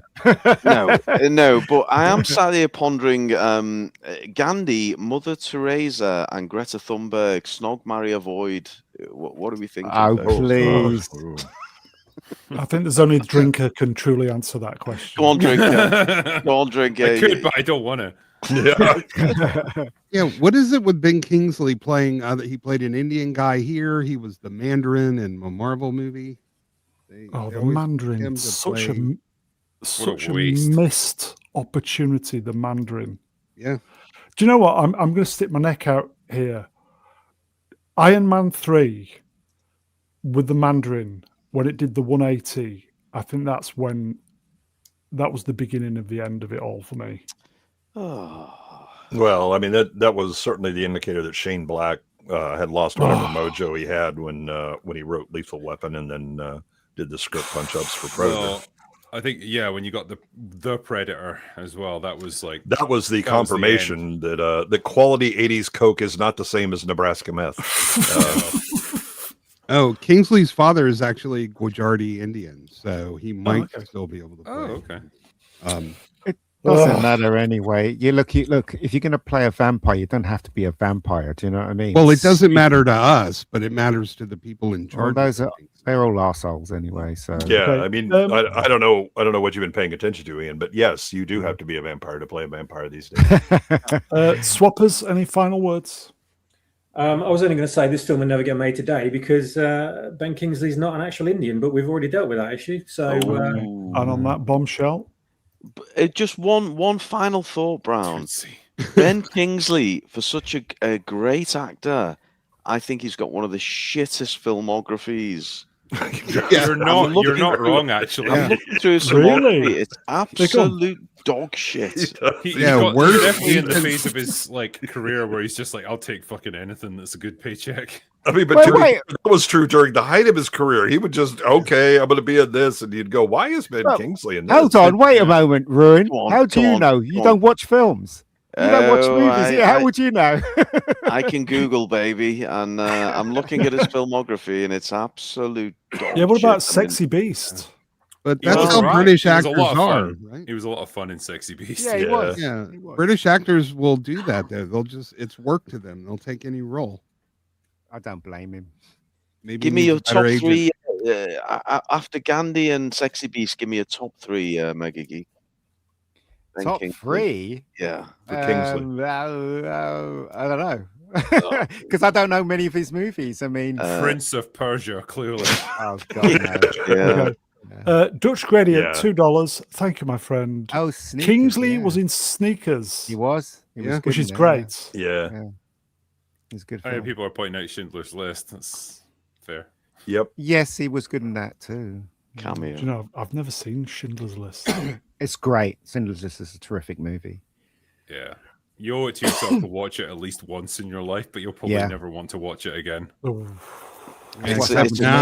Now they're the bad guys, so nobody cares. It's a challenging wank, Brown. I'll just give you the heads up on that. That's too dark even for me. Okay, should we do the next one? Yes. I love this film. When I first saw it, I loved it. I thought it was a great movie. I laughed every joke. I thought it was funny and poignant, and I thought the performances were terrific and it was well directed. I'm going to say 40 years ahead of Dylan Mulvaney. Yeah, you have a timely super chat about this one. Yeah. Yes, I do. I'll do it in a minute. Has anybody else seen it? Oh, absolutely. I can honestly say I've never watched Tootsie. I'm sorry. Really? What? Oh, Never you seen should. It's quite really funny. good. It really was Yeah. funny. Yeah. And again, also based on he can't get hired as a man. So he dresses up as a woman and ends up becoming this big star. Mulvaney. And it is there's a tremendous amount of humor in this that lands no matter what era you're in. But I love the bit where he decides to go off script on the soap opera when he's going to reveal he's an actual man, and everybody trying to react to it. Yeah. It's a full 11 years before Mrs. Doubtfire. Mm-hmm. He was saying that he went to collect his kids dressed like that, and nobody knew it was him from the school. Yeah, he went and just to test it out, so people would recognize him, and no one did. Is that kind of like Jamie Lee Curtis going like, "Oh, you can't tell which one of my daughters is trans." Yeah, sure you can. Okay. Tootsie won Oscars, didn't it? Yeah. Yep. Honestly, it's very well written. It's very well performed. And who's the director who directed this? What's his name? Sidney Pollack. Yeah, Sidney Pollack is in it, and his performance is terrific. It's absolutely terrific. As his agent. Yeah. Yeah. Okay. Really Would they good. show this on TV now then? They've shown it on TV. Oh, No. No. Well, this just goes to show that you can make these kind of movies and make them well if the writing is good and the acting is good. Bill Murray's in this as well, isn't he? Yeah. Bill Murray plays his roommate, doesn't he? Yeah. And Sidney Pollack is quite the director, man. Yeah, and also he's a great actor as well. Sidney Pollack's actor. Yeah, he's a good actor. Yeah. Yeah. There you go, Benjamin. Genuinely good comedy film. It is. Yeah. But it also had a lot to say about the way women think as well. So because he was a woman, he thought that he could do certain things, but he found out that women were not so straightforward. But the other thing is that one of the reasons that he's appealing is because he's a man playing a woman, and so he kind of has stronger opinions and stuff like that, and so he like presages the "as good as it gets" line, where I think of a man, but I take away reason and accountability. He dresses up as a woman, but he brings them both back. If they was to remake this today, would it be Zendaya wanting to be a man? No, Wait, it would be Zendaya's not- Zendaya wanting to be a woman. Yeah.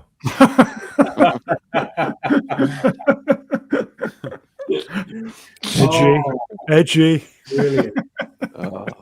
Demonetized. If you haven't Edgy. seen it, you should watch it. It's a really good movie. Tootsie. Okay. I think there's a super chat before I forget. Ista, do you want to read it? Yeah, Tootsie was a tough wank. Speak up. Tootsie was a tough wank, Yeah, but I speak into powered the mic, through. mate. There you go. Okay, we've got another super chat, but we'll hang on to that for a moment or two. Okay, shall we move on then? Yes. Yeah. Will, I think you should add that to the list. Consider it done.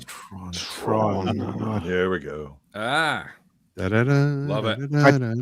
I didn't like this film at all You're wrong. when I first saw it. I know, You're maybe. I just thought it was boring when I first saw it, and I still think it is boring. Tell you the It's truth. a lot of things, but I don't see how it's boring, man. Oh There's a man, lot I just going on so here. bored. It's about immersing yourself in the atmosphere of it. Like, Yeah. it's got a kind of dreamlike quality to it. You definitely can't go into it expecting like a guns blazing action movie. But Yeah, there's it's definitely an 80s charm to that for sure. Yeah, Yeah, this came out. I mean, when Came home out. computers were just starting to Oh, make yes. inroads, right? And you also had computers coming into the offices and all that for a lot of, they had been in some of the bigger corporations, but now it was kind of trickling down. And so the idea, that we tend to anthropomorphize anything, technical that we work with.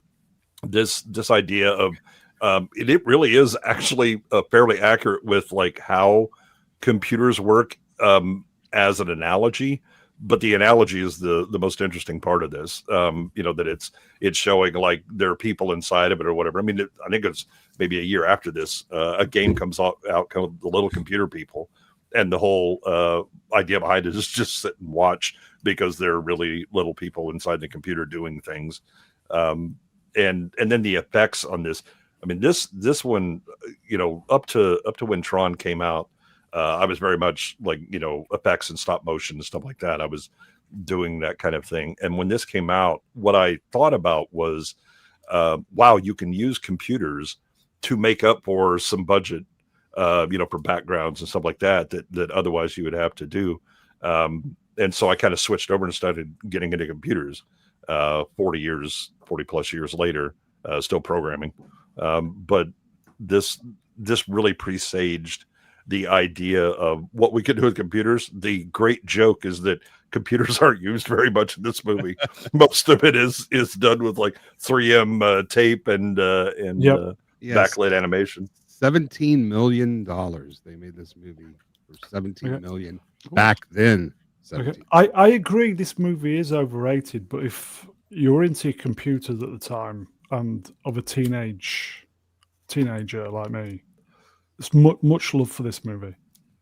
Well, it really is groundbreaking from some of the effects that it does. I mean, the fully rendered ships and that they have at certain parts, and this was farmed out to like multiple CG groups, and each one of them had skills that were different. So like the Solar Sailor looks different than the Recognizers because the guys that did the Solar Sailor they actually had the algorithms to do curves.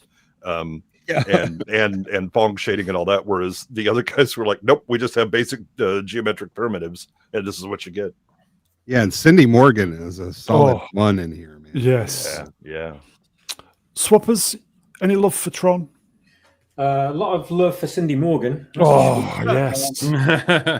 But I still genuinely love this movie. I always have ever since I first saw it. Yeah. Even with all its flaws, it's just an incredible looking film, regardless of how dated the special effects might be or how light on story the movie might be. It's beautiful. I love the Sid Mead design light cycles. I love the CG, the rudimentary CG effects. It's all done really. The whole concept is incredibly smart and original. And for that, I'll always love it no matter what. And I'll enjoyed it far more than Tron Legacy, even though Tron Legacy seems to get a lot of fans. I had problems with that movie, but this movie explains how people can get inside and back out of the computer and stuff. And, they went to the trouble of putting that kind of work in to the writing. But just the whole concept of a guy getting absorbed into a computer and finding another realm within it, and the way it looked and everything, just nothing like it. It's still nothing like it to this day. So I'll always hold it in high regard, this film. Yeah, it's definitely groundbreaking. And also David Warner's, such a great bad guy. And oh, by the way, this is the first appearance of Leslie Headland. I'm convinced that she's actually the MCP, given her face. So true. Okay. Will, anything to add before we move on? No, I think you guys have covered it pretty well. I think Tron has just got this great atmosphere to it. It's got an absolute 1980s charm. And yeah, we know the computer graphics weren't really done with computers back in the day. And a lot of it is essentially just a very advanced cell animation piece of cinema. But I love Tron. I've got a lot of fondness for it. And I'm attached to that in a way I never was with Tron Legacy. Which, as you were saying, it seems to have this crazy legion of fans, but I don't know what they love about it. The soundtrack. Oh yeah, Who's Daft Punk? Yeah, okay. Shall we move on then, folks? Yes. Hey, There we go. love this film. I love this film. my prediction: pain. Yeah. This is when Rocky moved into his retarded era, but I love it. All the same. It is. This would be my favorite Rocky movie, knowing full well this is not the best Rocky by any means. Really? Those punches were like explosions, weren't they, in the film? Oh yeah. So Every cool. time It was Clubber so Lang cool. hits him, it's like, there's a fucking nuke going off. Yeah, They it's really they good. all mirrored Stallone's actual career trajectory at the time. The first one was like this underdog trying to get his shot. And by the time you get to this one, it's like the struggle to stay on top when you're starting to lose your hunger and you're losing your drive and you're not quite sure what your identity is anymore. Very much what Stallone himself was going through at the time. Like, he'd had a series of flops. Nothing seemed to be working. And he went back to Rocky as a kind of coping mechanism almost. And it was like his therapy. So underneath all the ridiculous fight sequences and him fighting like fucking Hulk Hogan and stuff, there's a kernel of a pretty good story there. It's buried in like 1980s excess. Yeah, it's really a tale of warning about success and the dangers of that, and that when you actually achieve your goals and dreams, you better have something else to try and keep. Drinker. Yeah, we wouldn't have had the A-Team without this movie. I need a Clubber Lang to beat the shit out of me.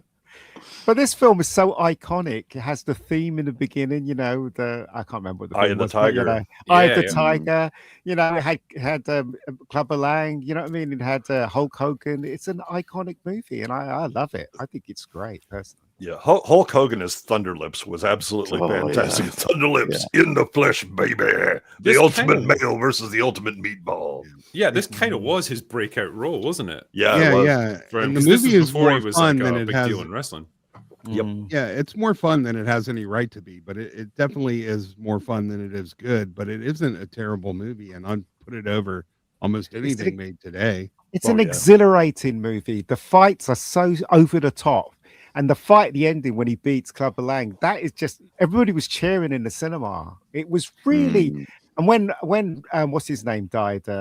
Mickey died. That was really sad as well. So, it's a good movie, man. I mean, it's stupid, but it's entertaining, and that's what we want in cinema. I think as well, this is the only fight that doesn't go the distance in the Rocky movies. They always go to like the final round, whereas this one is like a 3-round knockout, and it's like, oh shit, like this does not mess around. This movie. Ruin, you've seen this one? Oh, I have. I know. Look, I know. Shock horror. Look, it just so happens the last 2 nights I watched Rocky 1 2 nights ago. I watched Rocky 2 last night. in the gym of all places. Oh, I was pumped. I was naked. I was oiled up. I was pumped. Who's I Jim? love these movies. I love these movies. I've got to say, Very good. we all know the story, but Stallone, balls of absolute steel for not selling the script. Oh yeah. Demanding he play the central role. I mean, we have to forgo the fact he's what, 185-pound heavyweight. He's nowhere near a heavyweight, but we'll give that a miss. Yeah, the fight scenes are over the top, nothing like real boxing. But what a story! What heart! Honestly, I Great movie. fucking love these films. Oh, Yeah. I make no apologies. I fucking love these films. more And than my The Last favorite, Jedi? not quite, no. My favorite favorite of the lot was maybe because the age and everything else I was at. Rocky 4 was my all-time favorite. Oh, I love Rocky IV. Yeah. You can change. Oh, Rocky my 4 God. sucks, man. No, Yeah, it's it was- Oh, no way! Rocky 4 is about No. 60% training montages, and I love it. Absolutely. You Yeah. cannot beat a I love montage. But Yeah. with the Uh, exception of James Bond, we didn't get many second sequels that were good. Like this was the third movie, and nobody. Yeah. This has an iconic ending. This film has an iconic ending when they both punch each other or stop. Yeah. You know, I mean, it's Oh, yeah. iconic. It Transitions really is. to the painting. Yeah, it's really good. Really good movie. Swappers, anything to add? Not an awful lot, really. I don't remember much about this one. I saw I've never Rocky seen 1 it. and Rocky 2 and loved those. Yeah. And for some reason, I missed this one. And I don't remember much about it. And to this day, I don't think I've seen it all the way through. And then I skipped straight to 4. And I loved all of those 3. But I need to go back and watch this one, obviously, because you've been quite Oh glowing. yeah, yeah. No, it's not the best, but still. I mean, they're all great entertainment, all the Rocky movies, aren't they? I suppose. So, Yeah, I have to say the big loser from this film is the band Survivor. Their musical career really didn't take off after that. Actually, they did have a few hits after this. Good. Okay. What were they? Really? Yeah. Okay, I I'm don't going to super remember. chat. I missed it from Tron. Bear with me. Oh, What was it? Dutch Gradient, $2. Tron, great to see Peter Londo Jurassic. Oh, in yeah. this. Yep. Okay. I even Shut- like Rocky 5. oh no! No, that's a Rocky bit too 5 far just there. that just makes me sad. It doesn't Yeah. have any of the fun and adventure of the other ones. It's just grim. I love the fight at the end, though. The fight in the street. It was I- amazing. I've never seen any of the Rocky films apart from 4. Oh my Haven't you? gosh! Wow. Don't Never ever saw give me the shit original? again, Brown. I just went straight to Rocky 4 and loved it. Here you go, folks. I mean, Price were of you not Reason. curious about what happens in the other ones? No. I mean, he defeated the Soviet Union. What are you going to see otherwise? Yeah. You can't. He beat Brezhnev. What more can you say? Price of Reason wrenched. $2. Element. Rocky 3 introduced me to Mr. T and Hulk Hogan. Yeah. Hell of a deal. I had actually seen Mr. T prior to this. He was on, I think it was Maybe. Wide World of Sports, and they had a tough man competition for bouncers and bodyguards, and he was in it. And I always remember him just running around doing those stuff with a mohawk, and I was like, "Well, he's interesting." And then, like a year later, I saw him in this movie. I mean, he was bodyguard to Muhammad Ali at one point.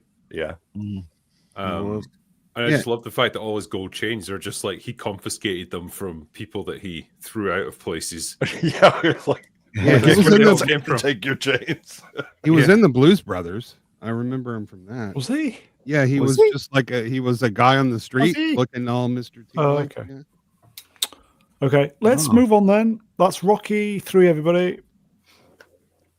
Here we Oh, go. hello. Oh, What a great movie. Yes. What a First great Blood. movie. Superb. So different from the others. Yeah. Yeah. Well, this is the actual movie. The rest were the cartoons that they made. Yeah. About it.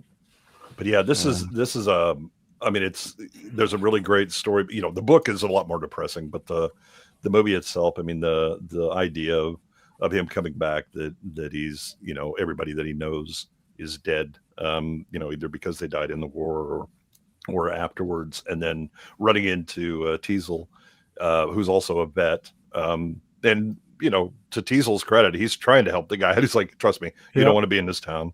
And nope, he's not having it. And then we have an escalation, and civil authority finds out what real violence looks like when a guy goes into his military mindset.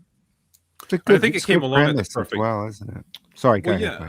Yeah, I was just going to say it came along at the perfect time, I think, in American culture, because this was the early 80s. I think there was starting to be like a reevaluation of Vietnam. You know, after, in the late 70s, like they were still very much a beaten country. You know, they hadn't lost the war technically, but like they had failed to win against Vietnam. And like, that with Watergate and everything, like the 70s was just like this super depressing time in America. By the early 80s, Reagan was in, it was a new kind of administration, and they were starting to like look back differently on Vietnam as like this this noble cause that they just couldn't quite carry the day on. And I think should I say First Blood was kind of a reflection of that push back against the traditional narrative of Vietnam, where it was just like this resounding defeat. And I think there was a reckoning for maybe the soldiers who had fought there we really got treated like pieces of shit by our country, by the civilians back home. And, there's a story there that deserves to be told. And I think it just captured the mood of the country perfectly at that point, that feeling of rebelling and pushing back against the narrative that had been placed on them. Yeah, and I think because you look at like 79, you would have had Apocalypse Now, which is very much political and talking about how the soldiers are all bad and because they disagreed with the war or whatever. Whereas First Blood is I don't care if you agreed with it or disagreed with it, somebody had to go there and do that stuff, and then they had to come back and try and reestablish a life, and how difficult that was. Yeah. Very difficult movie to make as well. Stallone was injured multiple times while making it. Yeah. And again, he never killed anyone. No, he didn't. In this film. Nope. I think it's Irwin on Nerd Wars. They have this thing where he's the bad guy in the movie, and he is not the bad guy. Ian, what's the tarpaulin story? Well, he just picked it up from the ground, didn't he? In the film, when they were filming, he just picked it up with filthy, crappy tarpaulin, and he used it in the film. And it wasn't. And they only had one. They only had one as well, because it was literally just a piece of tarpaulin that still found. Yeah, in the ground. Yeah. And so he cut it into like a tunic, used it throughout the film, and they had to like take very careful care of it. Do you think that's really good though? Stallone to this day has still got it in his house. He keeps it in. He was just getting all kinds of crap on it though, right? Yeah, he was thinking on his feet, and it was just incredible. That's the kind of production it was. It wasn't like particularly high budget or anything.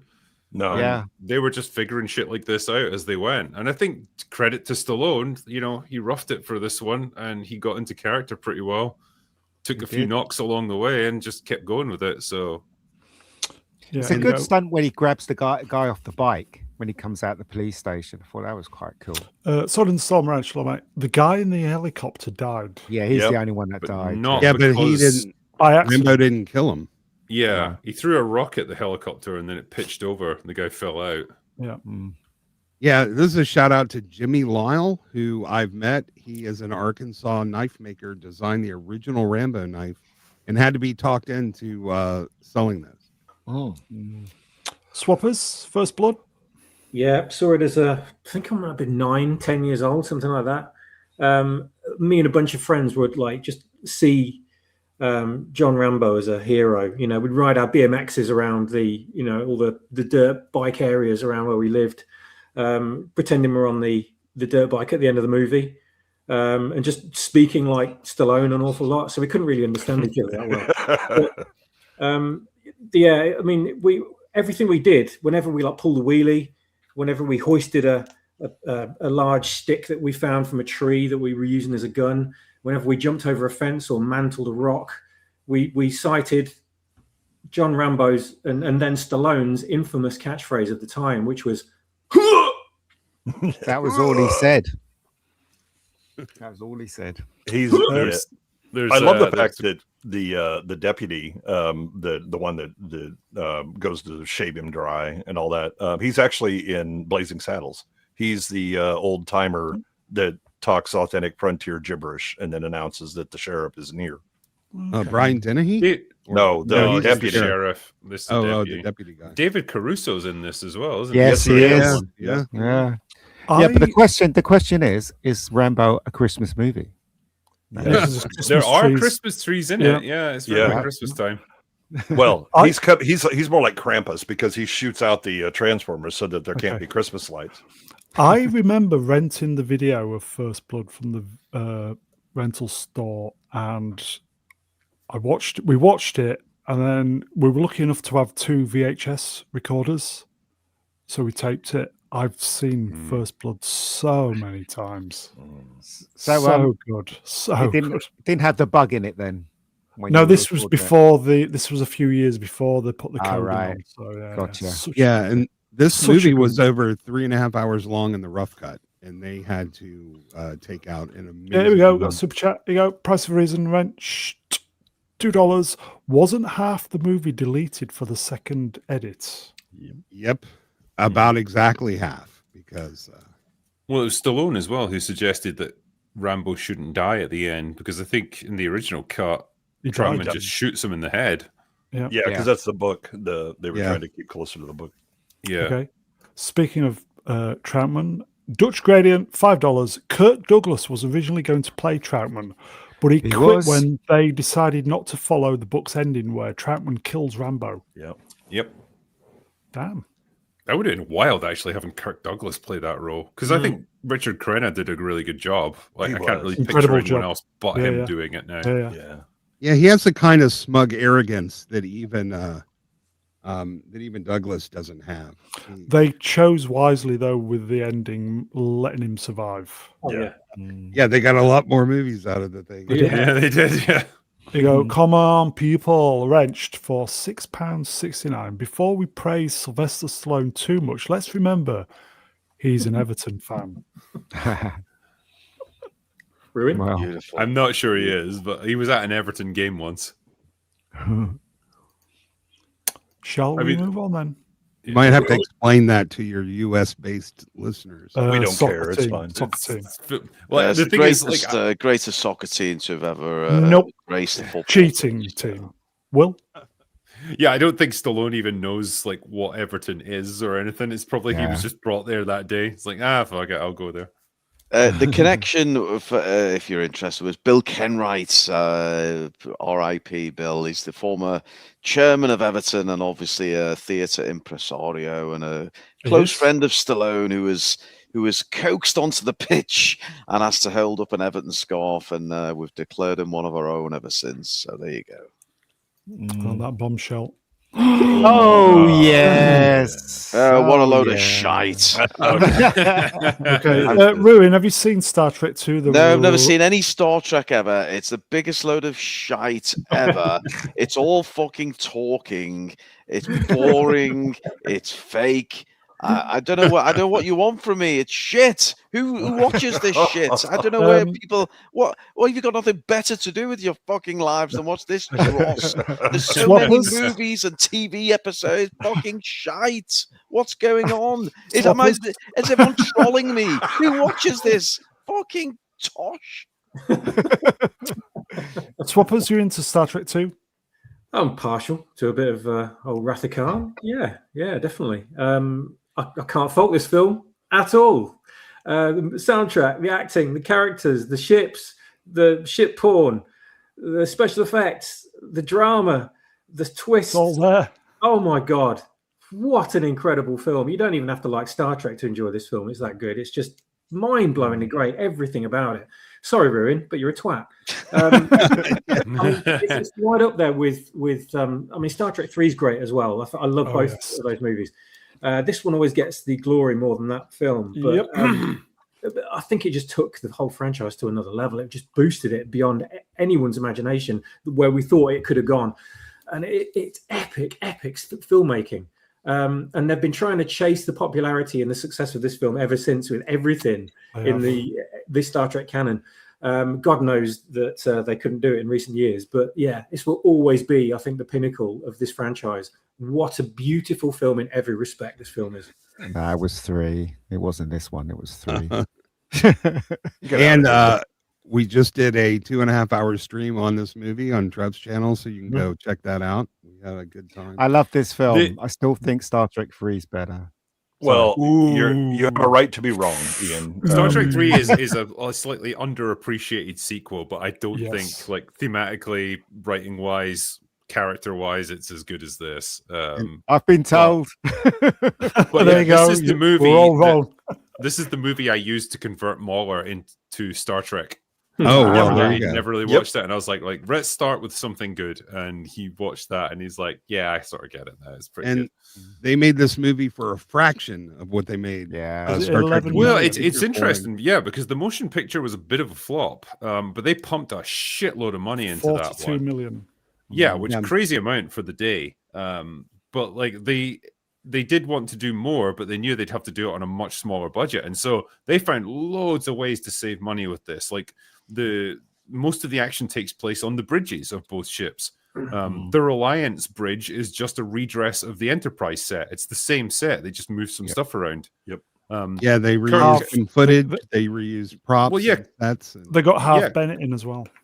Yeah, and Nicholas Meyer, who had just done. Khan's scenes were filmed months apart, so they never actually. The two actors never actually talked to each other directly. You'd never believe it, would you? You'd never believe it. It's like they're almost directly opposite each other. Yeah. Their lines out. It's incredible. They never resort to anything cheesy like a fist fight between them or anything. They don't need that. You see that ship on the poster? That was the same ship they used in the first movie, but they turned it upside down. Yeah. So regular, is it regular? The just reuse the model. Yeah. And it's got one of the freakiest scenes in Star Trek as well. Them worm things that go into your ear. Oh man! With a giant ear that they used. This is the great thing about this is it's very much like it's a bottle episode, like a lot of the old Star Trek series was, and it's very similar to, I think it's Balance of Terror, where Kirk is fighting the Romulan. Right along, and then but also mixing in Moby Dick, and again being confident enough of your audience to go, you know what, we're just going to use lines from Moby Dick and people will get it. Like the original series used Shakespeare quite a bit, and this landed really hard because it's such a great character battle. Notice that J.J. Abrams managed to screw up Khan, of all things. That's when you know that he's an absolute hack. That man is talented. I saw this movie once described as two guys having a midlife crisis in space. It's kind of... It's not entirely inaccurate. It's either, true, yeah. It is. Yeah, Nicholas Myers was a bit intimidated to direct Ricardo Montalban, and he's like, no, you tell me what to do. But he's like, yeah, just go all Captain Ahab. So there's a great book about the making of this movie, written by one of Khan's women, the Navigator. It's called The Wrath of Blonde. Yeah. Nice. And she tells a bunch of stories, including when Ricardo almost got killed because the 50-pound light fell about 3 feet away from him on the bridge. I think Lance and I interviewed her once on his channel. Yes, you did. She was on as a You guest. did? Yes. She was like super nice as well. Like really, great stories and stuff, but also just like super accommodating and generous. Yeah, her name's Laura Banks. Yeah. Again, this was another from the rental. Stick a blank tape. You didn't see in the cinema? No, I was too. Really? Yeah. I think this actually was the first Star Trek thing I ever saw. I think my dad, we watched it together, and I had obviously no clue, no context of like who anyone was or anything. What a way just to got come straight in. into and just like, well, we came in hard with this one. And I was like, holy shit, this is fucking awesome! I love this Star Trek thing. It's a good film. I really liked it. I saw it in the cinema. A lot older than everybody here, but I saw it in the cinema and I loved it, and I thought it was great. And obviously, I realized it was a lot cheaper than the last one, but that didn't bother me. For the climax at the ending, what's his name? William Shatner's performance when he's separated by the glass between him and Spock. Really good performance. Really good. Really subtle as well. Also, the eulogy. This is why I always refer people to when they say like, "Oh, Shatner is just like a bit of a hammy actor and stuff." It's like, no, when he's properly directed, he can deliver a really fucking good performance. Yeah. What Yeah, about- Shatner gets a raw deal because people are looking at the impressions of his performance and judging him by people making fun of how he. Yeah. Yeah. Okay, I will say Star Trek 2 is free on YouTube if you want to watch it. The one, just get some tissues handy for the eulogy. Yeah. Yes. Oh my god. In that was when I realized that the really good acting and directing, especially when you're dealing with men, that a man just getting a bit choked up and trying to get control of himself can wreck you more than seeing somebody actually cry and lose it. Also, Michael Caine said that when you perform and try when a person has to cry, when his character has to cry, he has to try and not cry because every man tries not to cry, especially if they're moved. And that's the whole point. And I think William Shatner did that very well in that scene. You know, you can tell he was devastated, but he didn't, like, if they shot it today, he'll be bawling his eyes out. Do you know what I mean? Yeah. But you know, he's a man, right? So All you need is that voice break when he says human, and everybody's just I'll get you. Yep. Okay. I can sum this movie up in 2 words: Denny Crane. Okay.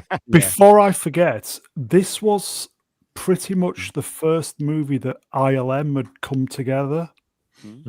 No, it was, wasn't it? That's not true. No. What it was is the first computer graphics side of ILM, because they did the Genesis effect using fractals. Yeah, it was the first. Name me an ILM movie before this. Empire Strikes Back. Empire Strikes Back. Yeah. Close. No, you've embarrassed yourself there, Brown. Yeah, this was one of the first completely computer-generated sequences that they did. That was new to ILM. Was they had a guy that was just a programmer and he did some experiments and all that, and so they came to him and asked, "Hey, you guys know how to do this?" And they thought about doing it as a miniature, and he's like, "Wait a minute, I got an idea," and put together the code. Okay, I will say it was the first movie that ILM were contracted out to do a movie other than Star Wars. Okay. Let's pick up those goalposts, folks, and shift them along. I'm here all week. Bye, everybody. Good save, Ian. Except Indiana Jones existed in '81. Yeah, but that was a George project. True. Yeah, but it wasn't Star Wars. It's for a George project. Lucasfilm. Okay, anything to add then? Yeah, Brown, a few things to add, if I may. If you're not necessarily into Star Trek like me, but you have some passing interest, then can I suggest Pornhub has some options for you? You've got Sex Trek, Sex Trek 2, The Search for Sperm, Sex Trek 3, The Wrath of Bob, Sex Trek 4, The Next Orgasm, and my personal favorite, Sex Trek 5, Deep Space Sex. Oh, right. Wow. You forgot Star Trek 6, The Quest for Peace. My favorite was Sex Trek: The Next Penetration, which was that was pretty good. Yeah. Here you go, super chats. Rust in Peace, Wrenched, 2 poons. Thank you, my friend. The Motion Picture and Khan are the top 2. I mean, let's not forget it's a rough one. Don't forget the obvious. Star Trek Deep Space 69 and what about the Undiscovered Clit? Yeah, they're still working on that one. Okay, yeah, haven't found it yet. And its sister movie, Deep Throat 69. That is a controversial ranking he's given right there. $2. Six is superb. 6 is like right behind 2 in terms of quality. Star Trek then 2, 3, 4, 1, 6, 5. No, Price, I'm going to have to bludgeon you when we're on NIATS at some point because no, it's 3, 2, 6, and 5. Well, worse, I'm going to bludgeon you in the green room afterwards. So. Okay, we'll get into the business end now, folks. Oh, fantastic. Oh, yes. That 82? Yes. Damn. Yes, it is. Yeah, this is 82 is arguably the greatest year for special effects ever. Oh, man. I mean, because when it you comes to have practical bangers. effects in a horror movie, it doesn't get much better than The Thing. No. Well, maybe The Fly. When I went to see this film, it was just me and 3 people in the front row because the critics slaughtered this film. Yeah, They thought it was unjustly. awful. Yeah. film is Never listen to perfect for what critics; it they're is. assholes. That's true. Yeah. Yeah, the writing, the cinematography, the way he sort of filmed the people, like they never made eye contact. Really brilliant filmmaking that you just don't notice, but you feel it in your gut. It's great. Yeah, Terrifying movie. I got into it with someone where they said that Rob Bottin really is the reason this movie is good, and I'm like, oh, hold up.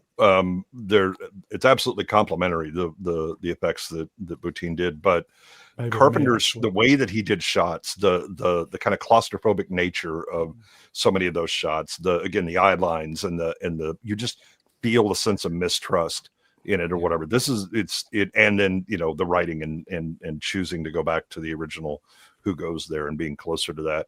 That's what really makes this movie is just they're both complementary. Carpenter could build a sense of like slow building dread and terror, almost like to a T, like almost better than any other director. Yep. And it's on full display in this. Not just like the paranoia of like who can you trust, who's infected by this thing already, but just like the slow kind of progression of it, the big lingering landscape shots, all of that stuff, like the giving the audience like an understanding of the layout of the base as well. Like it's this big labyrinthine maze of corridors and stuff. Like it's all just builds into this atmosphere of like they are trapped in this place with this horrifying creature. Love it. I've always people walked out when I was in the cinema. You know the bit where the guy was trying to resuscitate him, and that's amazing. The two people in front walked out when they saw that. We were loving it. The way that shot was accomplished was incredible as well, because like they found an amputee who'd lost both of his arms, and then they did a cast of the actor's face and then put it on to him as a mask, and then just had him, like wave his stumps around. Like, god damn, that's inventive. Yeah, clever. Has everybody seen this in the theatre on the reissue? On the reissue? No, not in the reissue. There was a reissue a couple of years ago. All right. And it looked incredible on the new. I watched it on film. It was 10 years ago, actually. Projected via film when I saw it. Do you know? Remember when the film used to weave? Yeah. And what is it? Sometimes it would break down. If you get a chance to see it on a modern screen with the laser projection, you'd be surprised how well it holds up. It looks incredible. Oh yeah, the remaster is fantastic. It's fantastic on the big screen. So good. The music was one of my favorites as well, wasn't it? The music. Yeah. Oh yeah, Alan Horwath and Carpenter. There was like a very little bit of. I mean, Ennio Morricone is actually credited with it, but he didn't do much of it. Most of it was Carpenter and Horwath. A wonderfully bleak ending as well. Yeah, still open to interpretation to this day. Yeah, exactly as it should be. Don't answer that. Swapper's first time I saw this was on ITV, purely by accident. Yeah, I think we both saw that same airing that night. Yep. I think. Well, I'm a few years. I've got a few years below you, so I was probably a little bit weaker stomached watching this. Yeah. I certainly felt a bit green after a few scenes of this movie, but I felt compelled to just keep watching. It was that incredible. Good. I was just a little kid, man. I was way below the recommended age range, but geez, what an incredible experience.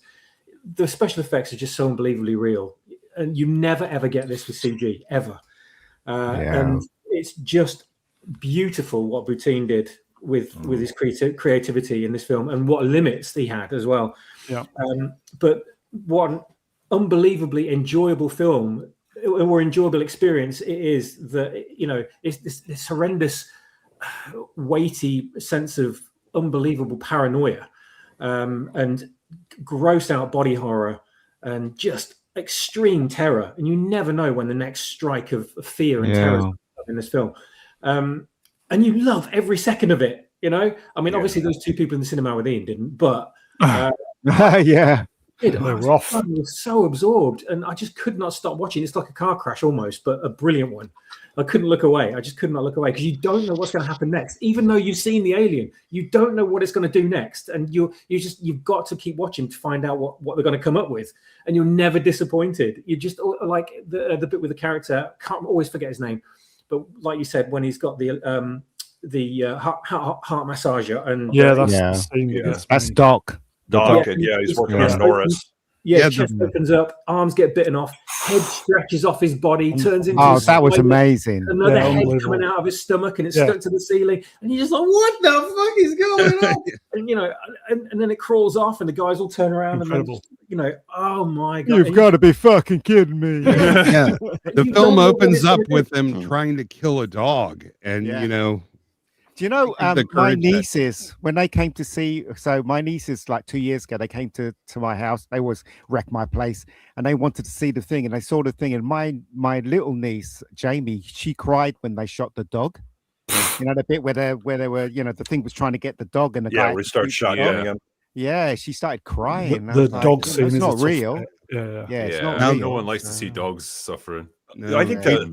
the one thing that everybody kind of forgets is, you know, because we know Stan Winston and all the great effects that he does or whatever. Rob Bottin was 19 when he did I know. this. Yeah. yeah, 19 breakdown and comes as up with those well. effects. Yeah, and he nearly killed himself. Killed yeah. They himself, didn't yeah. film this in location, but they did film it on Salmon Glacier in British Columbia, and they had the helicopter stuff in daily. And Carpenter has a knack for bringing in films on time and under budget, despite the freezing cold. And they had to helicopter everything in to the glacier on the set. Okay. Will, last sentence on the thing. I mean, what more can I add that we haven't said already? Superb movie, excellent. It's a masterclass in It tension, is. paranoia, claustrophobic horror, and superb creature effects. The kind of imagination that you see in this, I just don't think you can top it. It's One a of the master- quintessential it's a 1980s horror masterpiece, movies. isn't Yeah. it? It's- Even how they did the logo, they had a smoke in a fish tank with the Mm. thing covered in plastic, and they lit the plastic. Yeah, and it's a melted trash bag. away. Yeah. Okay. Swappers, final word then. Yeah, I was just going to say that it's incredibly original considering it's a remake. Yeah, it is. Okay. Shall we move on Windows then? blast him. Yeah. Oh, my favorite film of all time. Boneheim. Yeah, I you love go. this film. This film is amazing. E.T. I as say well. I don't know what I think this is one of my best. You know, this is a great movie. But the thing is, though, I think it's a great movie because of the time and when I saw it. And you know, I didn't cry at the ending, but I just thought it was well directed, just incredible movie, personally. It's a weird one because it's like if you were to ask me, like, give me an example of like a sort of What? quintessential Steven Spielberg movie, this would be one that I'd pick. You know, not even like, you know, an Indiana Jones or anything like that, or Schindler's List or Jaws. I'd probably pick E.T. I don't know. Somehow it just seems to exemplify everything that Spielberg movies Yeah. are. It does. Yeah. Yeah, You're he right. has such an understanding of like the middle class American audience, and so he kind of represents family life a certain way, which we also see in Poltergeist, which is, I mean, very much has Spielberg's fingerprints all over it. But then that kind of childlike fantasy of things that you wish would happen when you were a kid, this really locks up. I think the only kind of downside for E.T. is it was very much a kid's movie, and it just kind of stays there. If you watch it as an adult, you don't quite have the same connection to it as you do if you. I if you see don't it know. younger. I don't know. You know what? No rimming. It's so incredibly well directed, this film. If you know how to direct, you realize how incredibly well directed this movie is. As I said, I can't teach everything that I've learned in the last 30 years about directing, but this has it all, in my opinion. You know, Spielberg's a genius as far as I'm concerned. So Yeah, but I think There you're you kind of making go. my point. You watch it for the directing, not the story. no, not only that, you know. I enjoyed the movie. I enjoyed the movie a lot. I enjoy it. I just don't enjoy it the same way that I did when I was younger. Well, everybody's different, I guess. Yeah. It's a great movie. You know, the executives at Mars are still regretting their decision when Spielberg wanted to use M&Ms and he went to them. Oh, yes, of said- course. He said, "No, the alien's too ugly. Nobody will like this." Yeah. In fact, what is it? Starman, because like John Carpenter got locked That's a with great movie. Starman, and they was it a company was deciding which one to go for, so they decided to go for Starman because they didn't believe that you could have a love story between a little boy and an alien, so they rejected ET, and they took on Starman. So there you go. Starman was 84. Yeah, they had 2 scripts though. Oh, Spielberg's okay. E.T. and Starman, and decided to Starman. go with Starman. Yeah, I still love So the there you fact go. that like Spielberg didn't really tell Drew Barrymore that like the ET wasn't real, like he was just a puppet or whatever. And like so when they do the scene where he dies, like she was properly bawling her eyes out for real. Yeah, she was Definitely didn't fuck her up and like lead to problems No. later in life. No, I'm it sure. was Yeah, she had a it very was- normal life. it was the cocaine and scotch that fucked her up. Yeah, they- well, that they- probably didn't help. They basically shot it in sequence. Yeah, so in that sequence, would yeah. grow with the alien. So and when it came to the ending, when the alien was leaving, they were very upset. So yeah, good movie. I love when they like at the beginning of the movie when they talk about there's something out there or whatever, and when Drew Barrymore's a deformed kid because she's Oh, started yeah, whatever. yeah, Yeah. That's very funny. It's as I said, the climax is amazing as well when they're being chased on the bikes, and the music and John Williams' music is fantastic. The ending is really tearful. It's just, as I say, for me, it's just a great movie right across the board from the very beginning to the ending. I can't fault any of it. I know a lot of people do, but that frog sequence was amazing. You remember the frog sequence? Mm-hmm. Yeah, Where they're in the when class. they're doing dissection. So Oh, well yeah. directed. So well directed. It's such I a don't know if this was a great thing in moment. American schools, by the way. We never got anything remotely like that when I was Yeah, a kid we did. at school. We We did. were No, never we told to did. like Yeah, kill we did. frogs and dissect Yeah, them. we No, did. no, Yeah, we we- did. Yeah, because I'm a lot Really? older. We Yeah, used to we do had- it. we Yeah. had two okay. frogs, yeah, we did. Yeah. dissect We the didn't frog. we didn't kill them though. They already came. Yeah, Yeah, yeah, no, they were we dead. killed. Yeah. We did. They told you how to insert the scalpel in the back, to cut the Oh. stem. And yeah, Damn. Ours Yep. already came in jars of formaldehyde. We dissected Ruin. a lot, but You've watched E ET? I think I watched the second one. I think I didn't watch the first one. no, God. Ruin You ain't watched watched that ED, erectile dysfunction. It's a different yeah, the porno version of this, the extra testicle, was very movie. Yeah, strange. yeah. really Have weird. you ever seen the Robot Chicken sketch of this? Where it's like ET is like the retarded one from his species, and like when they show up, like all of their fingers light up instead of just one of his, and then they're like kicking him around and making fun of him. And shit. So it's like Prey, where they dropped off Jeremy to go and fight Oh, the God. Indian girl. Basically, yeah. Yeah. Let's not forget the Atari video game as well. Oh, Okay, shall yes. we Yeah. move on? Hold on, I didn't get to comment. Oh, on that. sorry. Go. Sorry. There is a scene in this film. It's very striking and memorable, and stuck in my mind all these years. Is when E.T.'s wearing a scraggly blonde wig, and Yeah. You were curiously aroused, weren't you? well, I mean, it is Lovely. E.T. the extra molestrial. Now then. Demonetized. Do you know what? Right, the first time I saw this film, and look, you probably don't remember this, Drinker, or the rest of you. There was a pirate version of ET floating I remember around, it was right. fucking It was horrendous. all over the news. Yeah, was a before the horrendous film had been copy. released. I got a really good copy. The ET. I think I watched like a 30th pirate generation when it was version. Oh, horrendous. did you? Okay, we've got a super chat.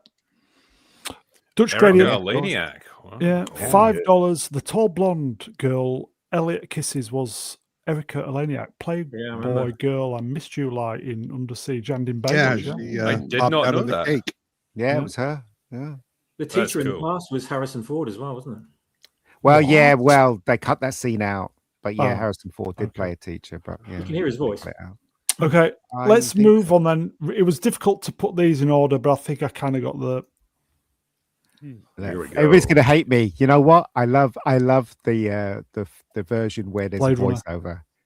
Me too. Oh, I love the version with Me- the voiceover. I- I'm sorry. Me I actually too. agree with you. Yeah, that's Yeah, when because you take it's meant to be a noir, and the problem is that half of the voiceover was they brought in another writer at the end to put in the voiceover to make it more noir. The problem is he didn't know what noir was, and so it's not like kind of the internal monologue and impression of the thing. It's more exposition dump, which doesn't work so well. yeah, Well, I when think you take Harrison out the Ford, voice, he hated the idea of the voiceover, and so he did it in the worst way possible. Like he gave them his worst takes, hoping they wouldn't use them. Yeah, it was actually because the writer of that voiceover is in there while Ford is recording it, and he kept making suggestions, and the guy basically just insults him. He's like, "You shut up and read it, and I'll write." And so Harrison decides, "All right, you're going to get exactly what I'm going to give you for now." Yeah, and it works. If you lose the voiceover, you lose the best line in the entire movie. When he's talking about he's the kind of cop. Yeah. When he's talking about skin jobs. I do like the first version.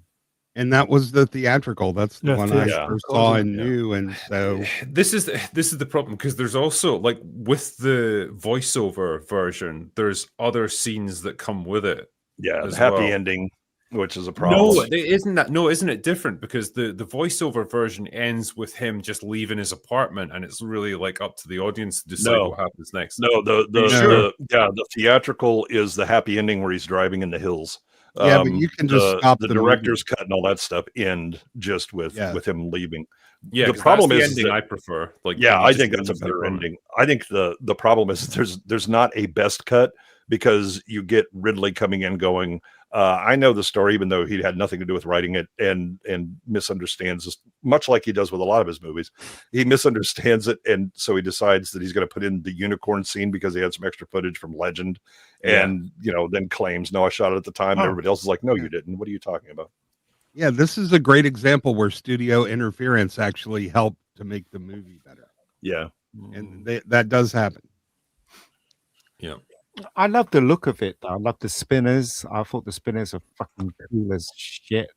You know what I mean? And the special effects were just amazing, you know. For its time, And Ridley Scott's, his general cinematography at that point in the 80s was superb. Yeah. Like, all the scenes, like, they've got so much atmosphere to them.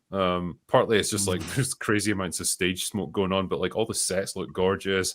The costumes and everything, just like the sunsets, the rain, it's all gorgeous looking stuff in this movie. Was it set in 2019? Yes. Yeah. We still haven't got any bloody flying cars. No. Yeah. Well, I mean, the only Nexus that I saw was a crappy Google phone in 2019. This was not the future I was promised. Swappers, anything to add? Not an awful lot, to be honest with you. It's just a beautiful film. That soundtrack, man, Vangelis. That's incredible. That makes the movie for me. I think it makes it like almost like a trippy fantasy, and it kind of lulls you into this sort of weird, drug-induced sort of situation where you're sitting there watching it and you almost just lapse into this semi-conscious oneness with the movie, and I felt that when I was like 10 years old. But it's not, I mean, Harrison Ford's great in this, but I always knew him as Han Solo, so I was kind of disappointed that was a problem, wasn't it? Yes. Yeah, but I still love him as Deckard. I love the voiceover. I do too. I also love the final cut. They're both really great and they're both worth watching. But the voiceover just really adds so much to it, even though it probably shouldn't. It does. And I think as far as Deckard being a replicant or not, that's rubbish. That's rubbish. That's like Schrodinger's cat, basically. It's up to you to decide whether he is or not. That scene in Terrell's office is one of the most beautiful things I've ever seen on screen. I just remember looking forward to this when we got the VHS, because it was coming off Empire, Harrison Ford. Watched it, I thought, what the fuck is this? Yeah. So did I, but I appreciate it more as an adult. What the fuck is this? Yeah. Yeah. It was bad timing too, as far as cinematic. When I first saw it, there was a magazine called Starburst. And in Starburst, I had like a ticket you can cut out. And so they said you can see the film for free Sunday morning at 9:00. So when we got there was a huge queue. So we waited and they were showing in all the screens.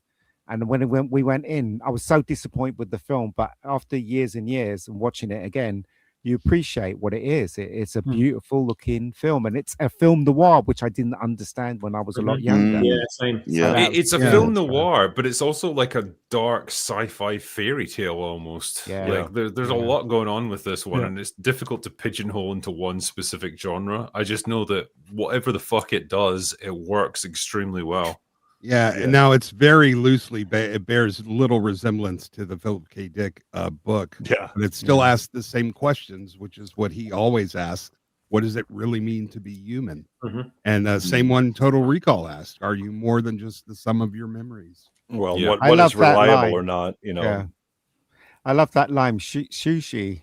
That's what my ex-wife used to call me. Yeah. Goldfish. Brilliant line. Yeah. Brilliant. How could you say that's not good? It is good, yeah. Well, but the whole performance of Rutger Hauer in this film, Yeah, I was waiting to say that. You're absolutely right, Toppers. He's not on the poster, is he? But for me, he absolutely steals the show. And he wrote the monologue. It was Yeah. this long, boring exposition, and he cut it down and made it really emotionally powerful. Time to die. Yeah. Well, and then you have the bartender from The Shining playing Tyrell. Who by the way can't memorize his lines, so he reads everything off cue cards. But he has a line in there that's really great when he's talking to Roy, where he says, "Rebel in your time."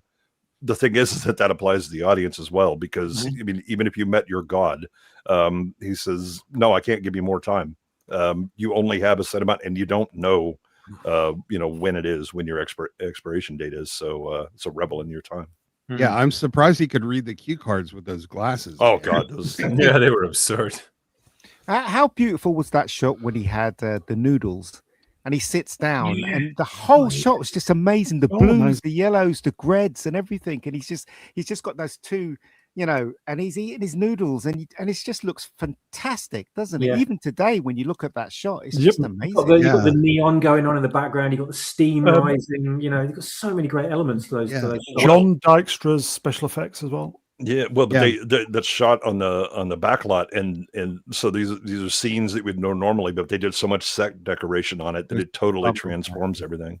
Yeah, you have to give Adama credit. He had a great career considering how he started as some little hack cop and ends up controlling a whole fleet of battle stars.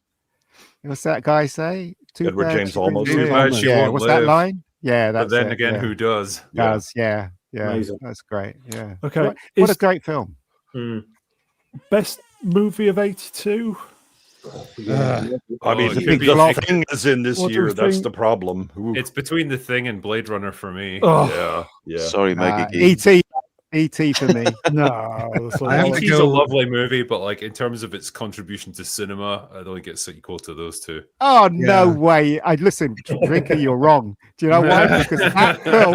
Because that film was the biggest box office at that time. It made crap load of money, more than Star Wars. No, yes, more than Star Wars. But I have so is Avatar. Like, So this is what defines quality? I don't think so.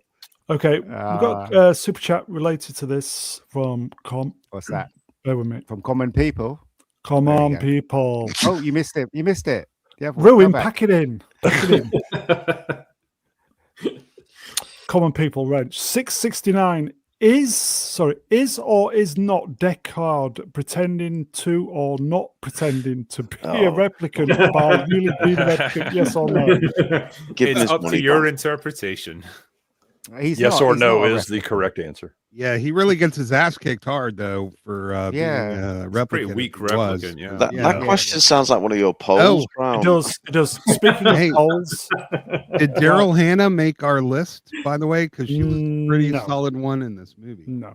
Okay, so was Sean Young. Yeah. No, she's pretty good in that, wasn't she? Okay, we're going to do the poll, everybody. So you've got 10 seconds to vote for your favorite: Liz Hurley, Claudia Black, Stella Warren, Jessica Biel. 10, 9, 8, 7, 6, 5, 4, 3, 2, 1. Let me end the poll. These are drinkers' selection, by the way. Just to remind you. You did well. Here we go then, folks. So we got 97 votes. So bringing up the rear, Estella Warren, 4%. Oh, not a popular one. Nah. No, but she's good looking, man. Third place, Claudia Black, 22%. I voted for her 10 times. Runner-up, Jessica Biel, 27%. And it's the Hurley. And winner, Liz Hurley, 47%. I'd say that was well deserved. Yeah. Okay, yes, we've got a couple of supers, and then we'll do the honorables, yes? The Hurley. Okay. Mega Spider-Man wrenched €5. Drinker and anyone who hasn't answered this before, what do you think of Hook? It was fine. It was mostly worth watching for Robin Williams and Dustin Hoffman just absolutely tearing up the scenery. But yeah, it's not a movie I feel compelled to rewatch very often. In fact, it was the very first Steven Spielberg film that he directed Hollywood stars, because if you look at his filmography, before that film, he was directing up-and-coming actors. So he was kind of nervous when he was directing this one, apparently. So there you go. Okay, I think we've got one more super chat. Where is it? Bear with me. Okay, who can read this? Because I've tried reading it, I can't read it. What we got? What? Emperor, Oh. go on. Ardent Party. Beale's Best Side. Ooh, hey. We got Canadian communist dollars, 5 of them. So we got Beale's Best Side. Here they go. I now pronounce you Chuck and Larry's, and cheap ads are cheap. Join me in 3 hours for part 6 of Live and Let Die Library on Ardent Plays in... What the hell is that? I had no idea. Rumble. That's what he's Okay, trying to say. but thank you, my friend. Okay. Shall we do... Oh, we've got another one.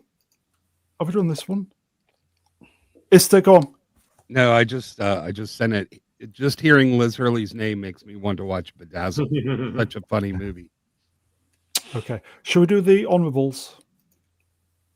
Going in. Yes, let's go. We'll blast through these. Honorables. Oh, Annie. Right. made a bunch of money. It was pretty crap. I mean, Carol Burnett is hilarious in it. That's the best part. Didn't like it. Not my demographic. Okay, next one then.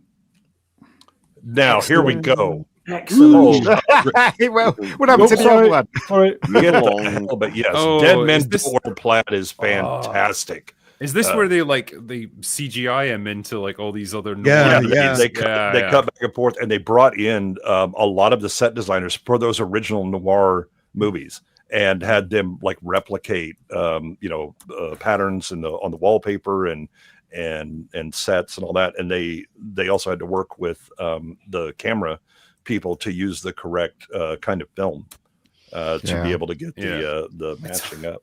And matching the bonkers and lenses totally, as well. totally pointless concept for a movie, but it is kind of awesome at the same time. Yeah. So we get Megaforce, but we don't get Dead Men Don't Wear Plaid. Yeah, I know. I mean, Rachel I love Ward this did movie. this, wasn't she? Yes, she Rachel was. Ward. I've She's never seen it, gorgeous in hence that. why it was in the honorables. If I'd have known, it'd have been This inspired the adverts with that comedian. It was for a beer commercial, and they copied I this. remember. Oh Yeah. Was it Heineken? Yeah, it really highlights what an amazing actor Steve Martin is as well. Yep. because- I need to see this again, man. This made me pee myself when I was a little kid when I saw it. I need to see it as an adult because I'd probably appreciate it completely differently. I just love the scene where he's shaving his tongue. Yes. What? Yes. You've got to see it. You've got to see Oh, it. so it's definitely a homework movie then, yes? Yeah. Oh absolutely. yeah. This is. I mean, if you love film noir, this thing is like the greatest hits of it, but Yeah. mixed in with Steve Martin recontextualizing everything. Oh, Yeah. And it is so funny. Genius. Well, in those days they couldn't do CGI or anything like. So what they had to do is that to have him on blue screen and then try and comp him into the picture with Humphrey Bogart and stuff like that, didn't they? And then cut the picture and stuff. So Yeah. it was Well, so very there's difficult to make. there's hardly no blue screen. What it is it's shoot, take shot from film and then shoot camera as if it was looking the opposite direction. So Yeah, Martin's it's 180, and they reproduced all of the set so that it would match when they went back and forth between it. Yeah, it's all reverse angle shooting. Yep. Wasn't and there a editing. scene in it where him and one of the big stars of the 40s was in a train? You could see them both. I think they split the screen there, didn't they? Yeah, There's they one did some scene in split there. screen Yeah, stuff. Yeah. And Let's do somebody the next brought one. up in the chat My Blue Heaven, a hilarious, underrated Steve Martin movie where he plays a gangster. Mhm. Oh, that song Halloween in this 3, film. Season of the Witch. Well, I how's love that song this- go? I love this film more than the other two. Really? Yeah, This was that weird experimental phase Yeah. where they thought like the Halloween movies could be an Hated it. anthology series. Yeah. And, like they would just tell a different story every time. I like that idea. I really like that idea. Yeah, they never pursued it after this. No, Just sadly not. disappointed. Okay. That movie would have done so much better had it not been called Halloween 3. Mhm. Yeah. Pink Floyd, The Wall. This movie was boring. Weird and boring. Weird. I don't remember it. Oh God, the final option. And for You have the to be Brits, smoking weed. this is Who But this Dares wasn't Wins. called it wasn't called Yeah. the final option over here. It was called Who Dares Wins. I couldn't get a poster that was sufficient quality for the still of the British one. Yeah, the final option. Man, I'll Yeah. tell you what, Lewis Collins would have been a good Bond. Yeah, well, he had an audition, and Broccoli said he looked too violent. That's what he said. Yeah, that's why they didn't take him on. Yeah, that's why they didn't take him on. He had an audition though to play Bond. Oh, shame. Yeah. Yeah, if they remade this, the terrorists would be the good guys. Oh, Yeah, Who Dares Wins is free on YouTube, folks. good film. Yeah, check it out. It's on there. Oh, yeah. I remember The this film. Entity. Man, this scared the shit out of me when I saw it. I couldn't sleep for 3 nights after watching this film. Barbara Hershey. Yeah. I'll tell you what, the top 2 scenes with Hershey in it are pretty damn good, even though she's been molested. The name's familiar, but like, what's the premise again? This girl is Jimmy Saviled by an invisible entity, and this entity gets fixated on this woman and terrorizes her. In fact, it even grapes her in one scene, doesn't it? Yeah. But when she moves away from that place, it follows her. Mm. And then the climax is that they're in this big facility, isn't it? At the ending of the film.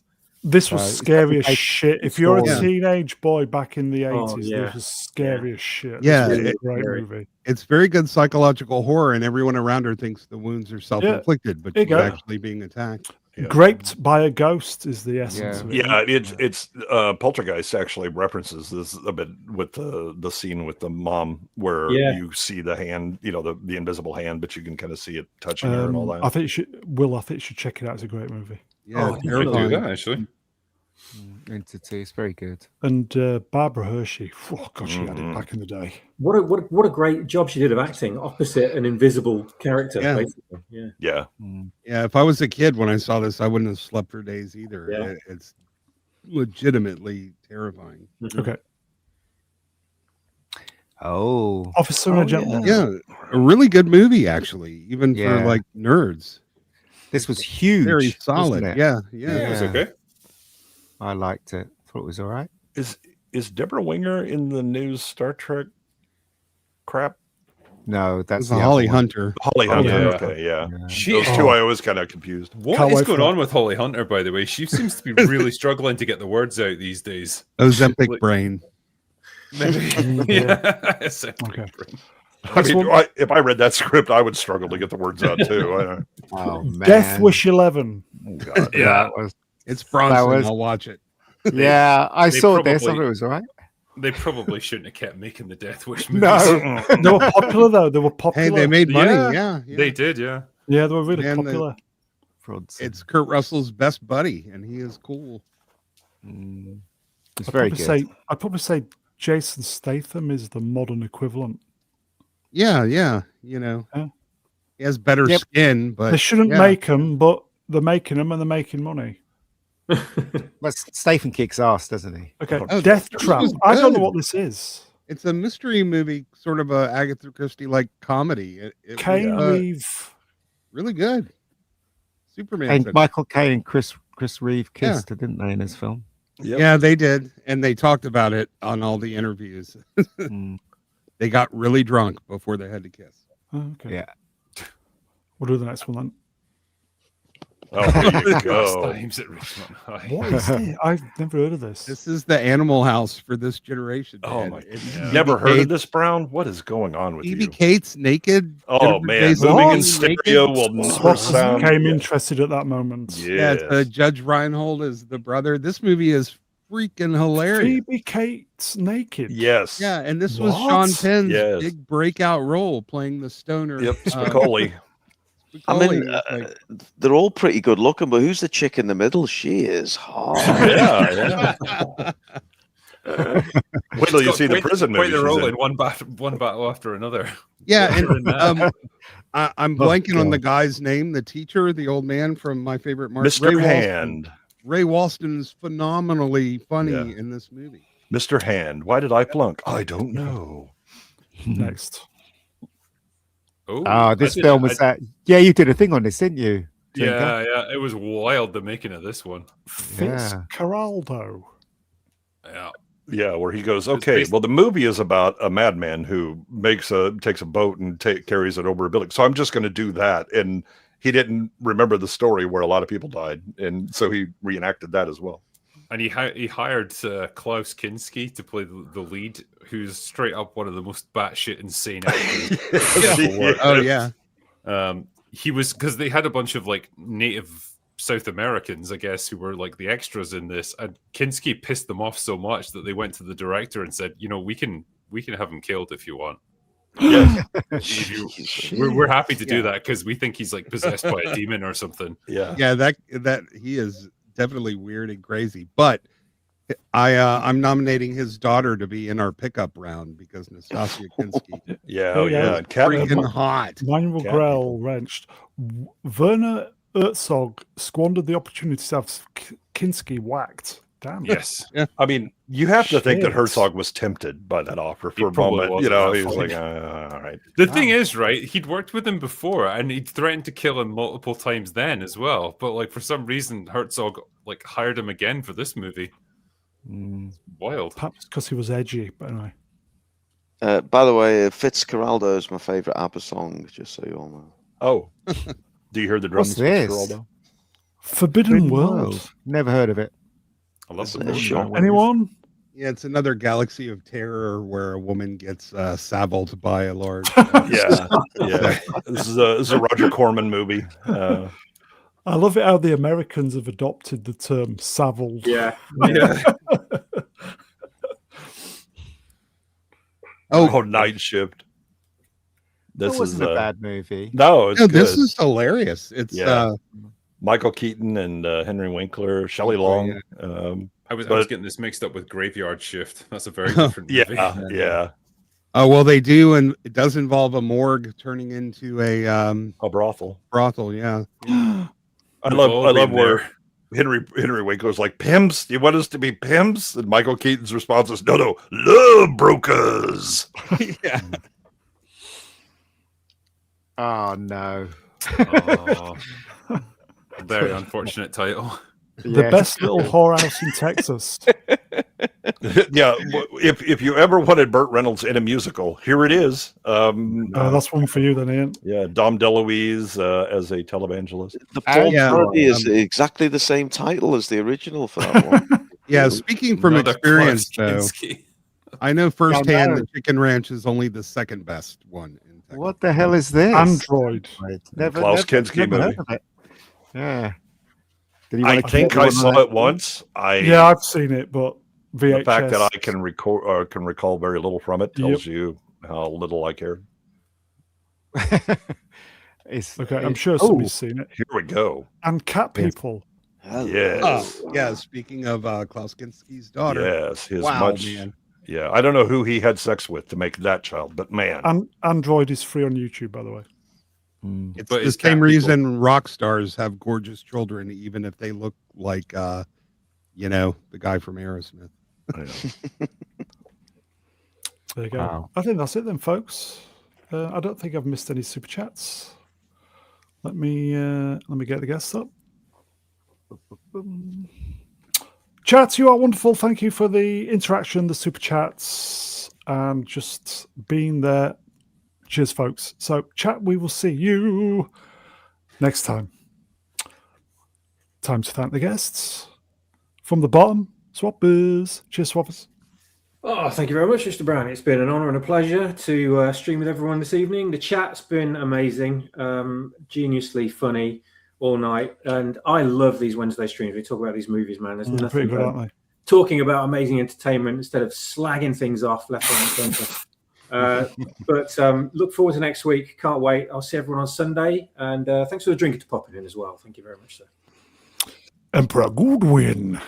Yeah, I'm with Swappers. I mean, when we actually get to talk about great movies, I'm always here for it, and there's always a certain amount of flashback. Also, a bit of frustration with Gavin and some of his choices. The Secret of Nim somehow got left off, but okay. And I do want to thank Susan for showing up for this show. It was very nice. Miss Valance, thank you. Mega Geek, cheers in. Yeah, no worries. Istaphobos.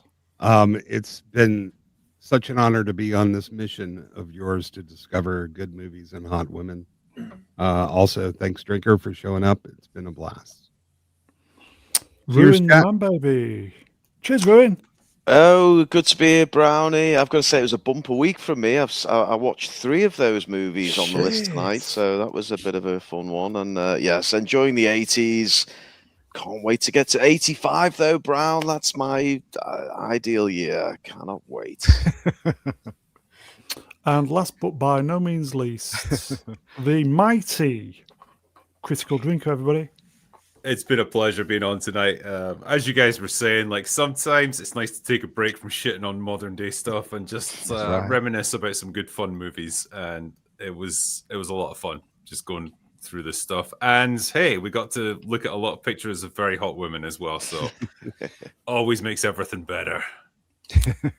Is 82 the best year in cinema? I don't know, man. I'm going to have to go through some of the others because, we're missing out some of my favorites. They came later in the decade, but it's not a bad year. Not a bad year at all. That is it, folks. Is Open Bar open tomorrow? It is open tomorrow. Yes, indeed. You can catch me there with a bunch of my guests at 9:00 UK time. And I'll be modding the chat. So, Will, appreciate you coming on, mate. So, that is it, folks. Don't forget, leave a comment, thumbs up, press buttons, etc. That is it. Take care, everybody. So many ones in the chat. Wow. Bye, everybody. Take care.